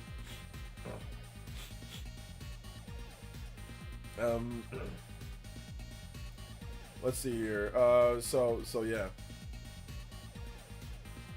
After years of wanting Wind Waker on Switch, I'm finally getting to enjoy it playing Bravely Default. Yeah. Well, I mean, it's not the better version of Wind Waker. So it's like I would love for the Wii U version. I mean, I'm glad that they have at least something for people to play, but I'm actually happy that they have I'm hoping that we actually get the Switch, the Wii U version on Switch too. Remember, guys, if you have not subscribed to the channel, make sure you guys subscribe to the channel because we are giving away Donkey Kong Bonanza. We have multiple copies to give away for Donkey Kong Bonanza. So yeah, look out for that, guys. Right. You should look out for that.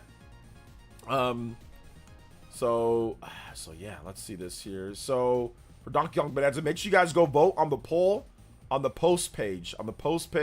Go vote on the poll. We already have over 1.1 thousand people, over 4.5 thousand votes in terms of what you're looking forward to the most when it comes to Donkey Kong Bonanza. So if you haven't checked it out, we're gonna give away 2 on YouTube. Then we're gonna give away 2 on the YouTube below page, and then we're gonna give away 1 during the live stream. Is it worth it to fight all the bosses again in Bravely Default after you get to Chapter 5?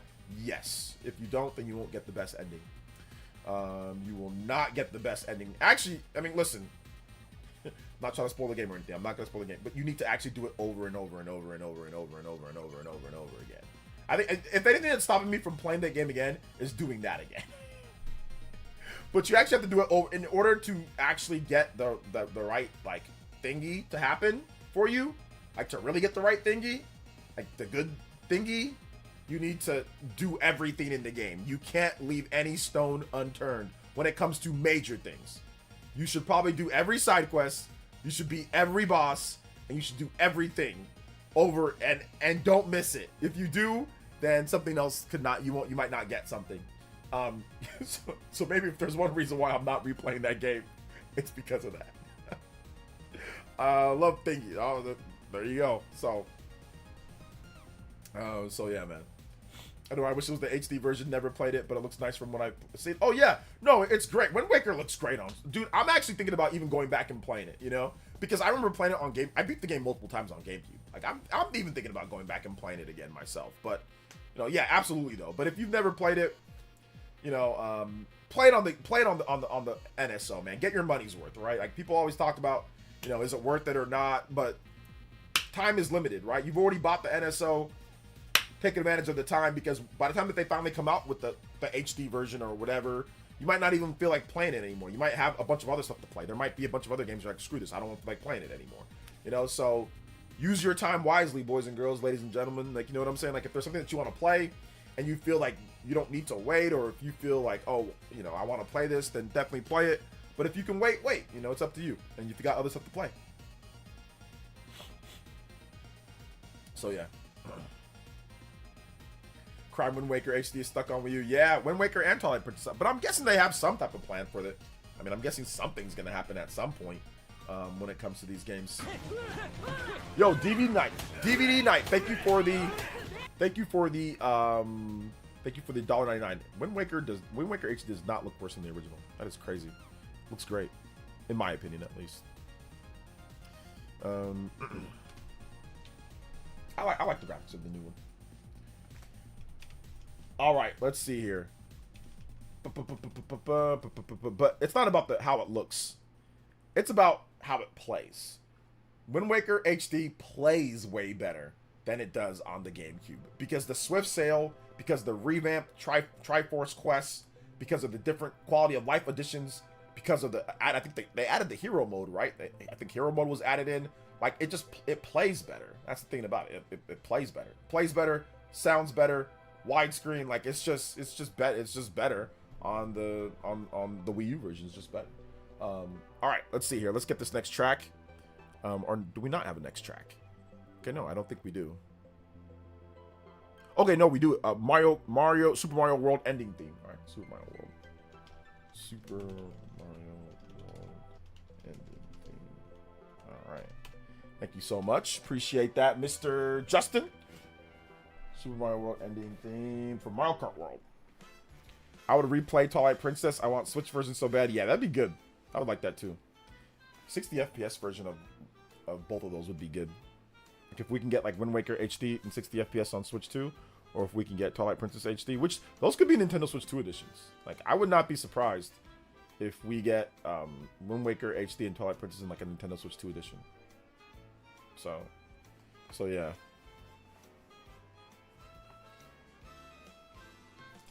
All good though. All good, right? Pre-ordered Amiibo and Donkey Kong Bonanza the other day from Target. I was shocked it was still available. Nice. Yeah, I mean, I don't know if those Amiibos are kind of pricey down, right? So I don't know if those are gonna sell out right away, considering they're like $30 now because of the tariffs. So yeah, man, it is what it is, I guess. But I'm glad that you're able to get it. That's for sure. It's good that you're able to get it. But if you have not hit that like button, guys, hit that like button. Remember, we did have a big brand new video that we did today. Make sure you guys check it out if you haven't seen it. People are really enjoying it. Go comment on the video too. If you haven't commented on it, go drop a comment. I'd really appreciate that if you guys drop a comment on the video that I did today. If you guys can, you know, actually, we still got 200 people here. So if you guys can open up another tab and talk about some stuff when it comes to Donkey Kong, what you like or whatever the case, let's drop a comment in the video. That'd be great too. So open up another tab and drop a comment. Yo, OJ, Donkey Kong Bonanza looks good, and watch the video. I would really appreciate that, because that would make me feel good about myself creating the content that I create. Today was such a busy day for me, you know, so it'd be great if you guys could help a brother out, you know, watch some of that content, drop a comment on there. That'd be good. I just linked the video. So yeah, this is a big hope, but GTA 6 comes to Switch 2 graphics-wise, kept up with PS5 and series, and future-proofing consoles. Concerns I have too are thrown out the window. I'm not sure if GTA is the should be the thing in terms of future-proofing, because that game's gonna look better than like 99.9% of games on the system. So I'm not sure if that is the barrier for things. I'm not sure if that is the barrier for things, but based off of what the developers from Virtuos said, they stated essentially the Switch 2, it's right in between an Xbox Series and a PS4 when it comes down to it. So it's bit better CPU-wise than PS4, bit better than that. And then Series S, it's actually on par GPU-wise when you factor in DLSS.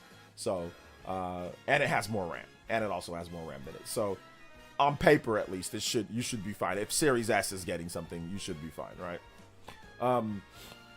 But yeah, but I'm not sure if that's the game, because most games aren't gonna look as good as GTA 6, you know. Most games aren't gonna look as good as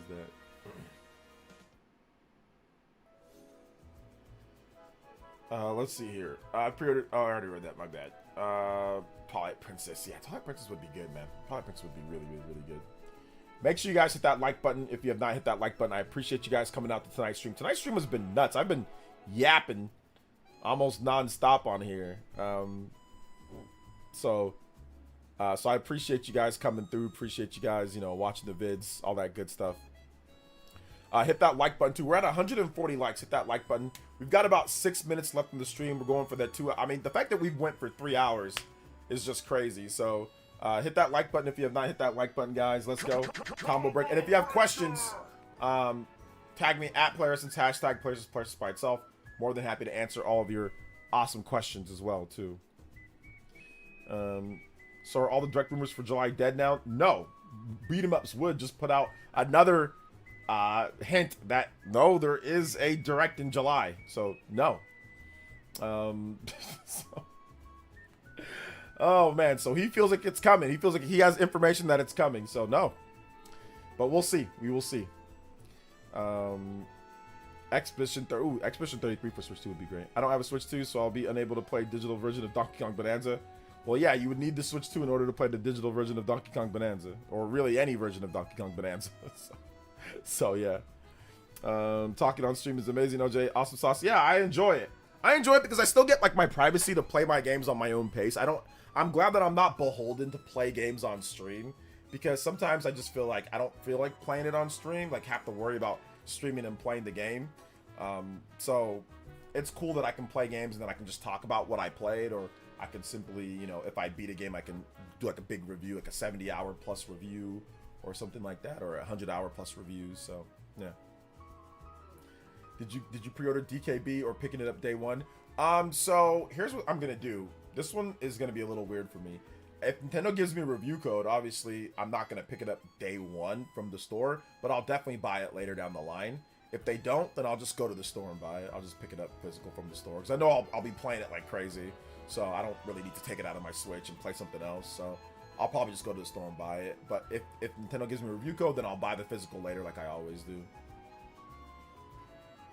Let's see. After Donkey Kong Bonanza Direct sounds feasible, but that's just hopium. I'm not sure what was after Donkey Kong Bonanza Direct sounds feasible, but that's just, I'm not sure what you're talking about. Someone Earth.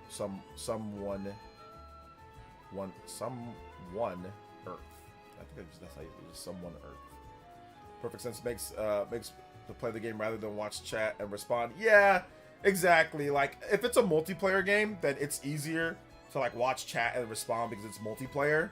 So I don't mind doing multiplayer games. Like that's pretty much what I based my channel on, was PE Arena, and of course talking about games, and not really single player streaming. So like Mario Kart, Splatoon, stuff like that, Super Smash Brothers. Yeah, I mean I'll stream those because those are multiplayer. But yeah, single player games I just kind of enjoy on my own pacing.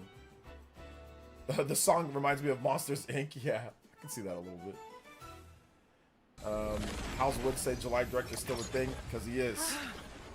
Shinru with the $21 Uroburos. Time for extension. You can't stop the hype. OJ, you gotta do shorts like Paul Gale. He outdoing you, my boy, in terms of fitness, rolling on the floor laughing. Yeah. Rainbow Road from Mario Kart World, please. Listen, man, he's got a nice gym because he's a professor. So he's got a nice gym that he can work out in. I don't go to a gym. I work out in my backyard, and I have like only 30-pound weights, and that's what I do, man. That's how I get things done. I just do it that way. So, and it's like hot as hell outside. When I work out outside, and yes, I have a canopy thingy that's over me, so I'm not in the direct sunlight. But that's what I do, man. It's pretty basic, and that's what I do, man. I'll do, like, I have enough space in my backyard to run a little bit, so I'll run. I'll do bicep curls. I'll do overhead press. I'll do jump squats. I'll do all sorts of stuff. I'll do abs. I have my little bench, and that's it, man. So it's nothing flashy. So I don't think you guys would want to see me in my crusty backyard, doing workouts and stuff like that in the 100-degree heat. Not sure if those are great videos. But thank you so much, Mr. Shinru. You are now the Hokage. Or not Hokage, my bad. Stream Ninja with the biggest singular dono for the stream. But we've actually already extended out the stream as far as we could. It's at 3 hours. We already got that. So we already got the 3-hour stream. But we can add on some time like we always do for the next big stream or bonus stream that we do. So shout out to my man Shinru. Thank you so much, man. I appreciate it. I'll get your name on the board here too. Bro, you inspired me to eat better. I'm glad that I inspired you to eat better. I mean, I need to eat better myself, you know. I need to eat better myself when it comes down to it. So yeah. I still need to eat better, but I've been doing better myself. My shirts are fitting me a lot better now. So yeah.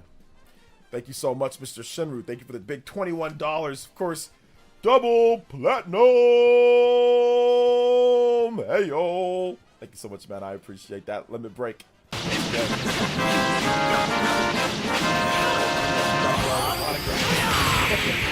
I mean, I cut my grass. But yeah, we want to get some new grass put in there because the grass is kind of like not great. So we want to get some new grass put in there. I want to cut, like, I have like this big concrete slab. I kind of want to cut the slab, and I want to get like an extension built on like my deck. We have like a canopy thingy. We want like one that's actually like built in like to the roof of the house and like goes over. So I like we also want to like change our fence. There's a couple different things that I want to do to the backyard, but right now we're focusing on the front yard. So right now we just got a new tree put in. We're gonna get some other trees and flowers. So I want to finish the front yard. Then after the front yard, we can work on the backyard. And then I want to fix a few things inside the house, even though we already got everything kind of remodeled. Some crown molding, some hardwood. We have hardwood flooring like throughout most of the house, but like some of the, like my wife, she really wants hardwood flooring like in the room. So I want to get her that. So that's gonna, we're still kind of adding on as we go along, you know. So yeah, still kind of adding on as we go along. Just pre-ordered Bananza on Amazon. Stoked. Let's go, Turbo Waffle. Let's get it, man. Shout out to Shinru, man. Thank you so much, dude. I appreciate that big one. Thank you. I'm glad that I'm inspiring you to do a little bit better, too. But yeah, man, I'm trying to do my best. Trying to work out, stay in shape, and all that good stuff, you know? Yo, it's the armchair Donkey Kong takes. Make sure Donkey Kong's big old arm doesn't break the chart. There you go. If Donkey Kong was the armchair analyst, there'd be problems. You know, there'd be some problems. So yeah. There'd be some problems.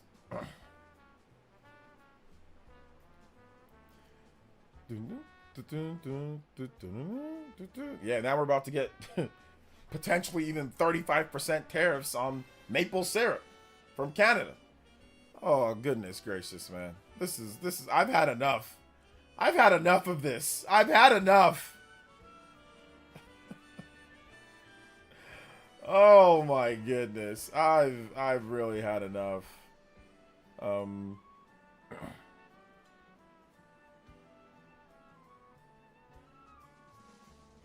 So yeah. Anyway. Yeah, 35% tariff tax on maple syrup, bruh. Let's see, yo, sure, tariffs have the adjust the Donkey Kong lore online today.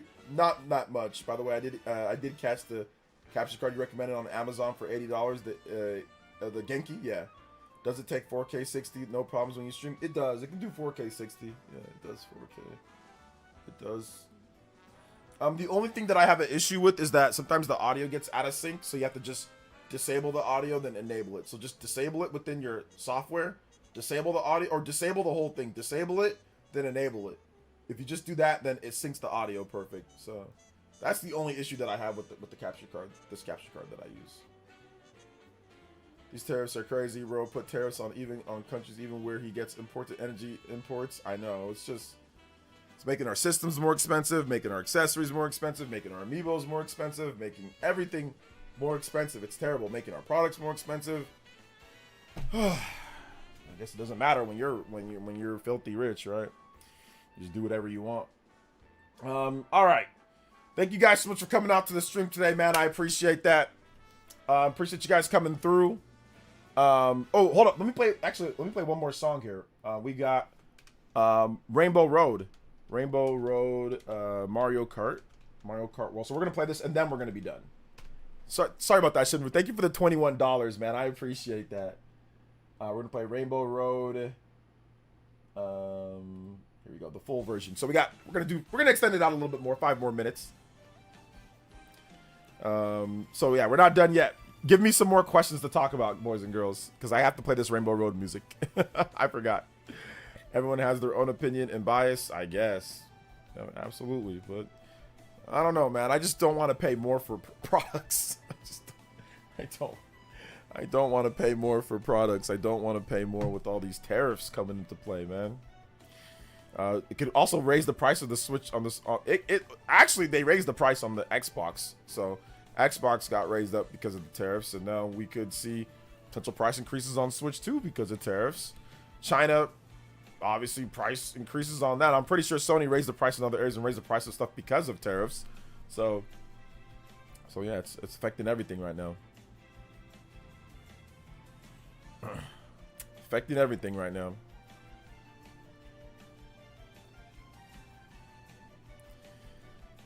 I bought PS5 Pro and Switch 2 out of fear of the tariffs. Yeah, PS5 Pros are. I think PS5 Pro is a good move.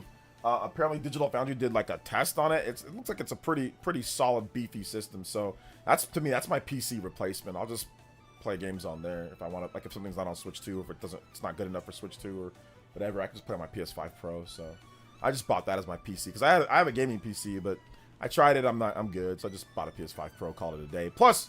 Also, my PS5 broke as well. Like, well, my HDMI broke while I was capturing Assassin's Creed and Atelier and games that I needed to capture. So I needed a new PS5 anyway. Super hyped for Bananza, Game of the Year contender. Haven't been in your streams for a while. It's all good. Winning's my name. Thanks for coming out to today's stream, even though it's pretty much over. But thanks for coming through. Appreciate that. Finished Unicorn Overlord earlier this week. Great game. Now I'm finishing a game started back in 2020. Tokyo Mirage Sessions. FE Encore. Nice mustache, man. Assassin's Creed is when I found OJ. Okay, so you found me back in March. Nice. Good stuff.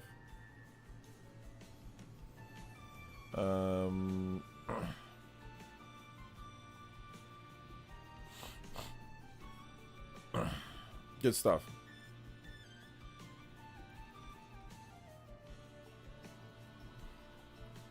They hit that like button. Like I said, guys, hit that like button if you have not hit that like button yet. Let them know that we are streaming.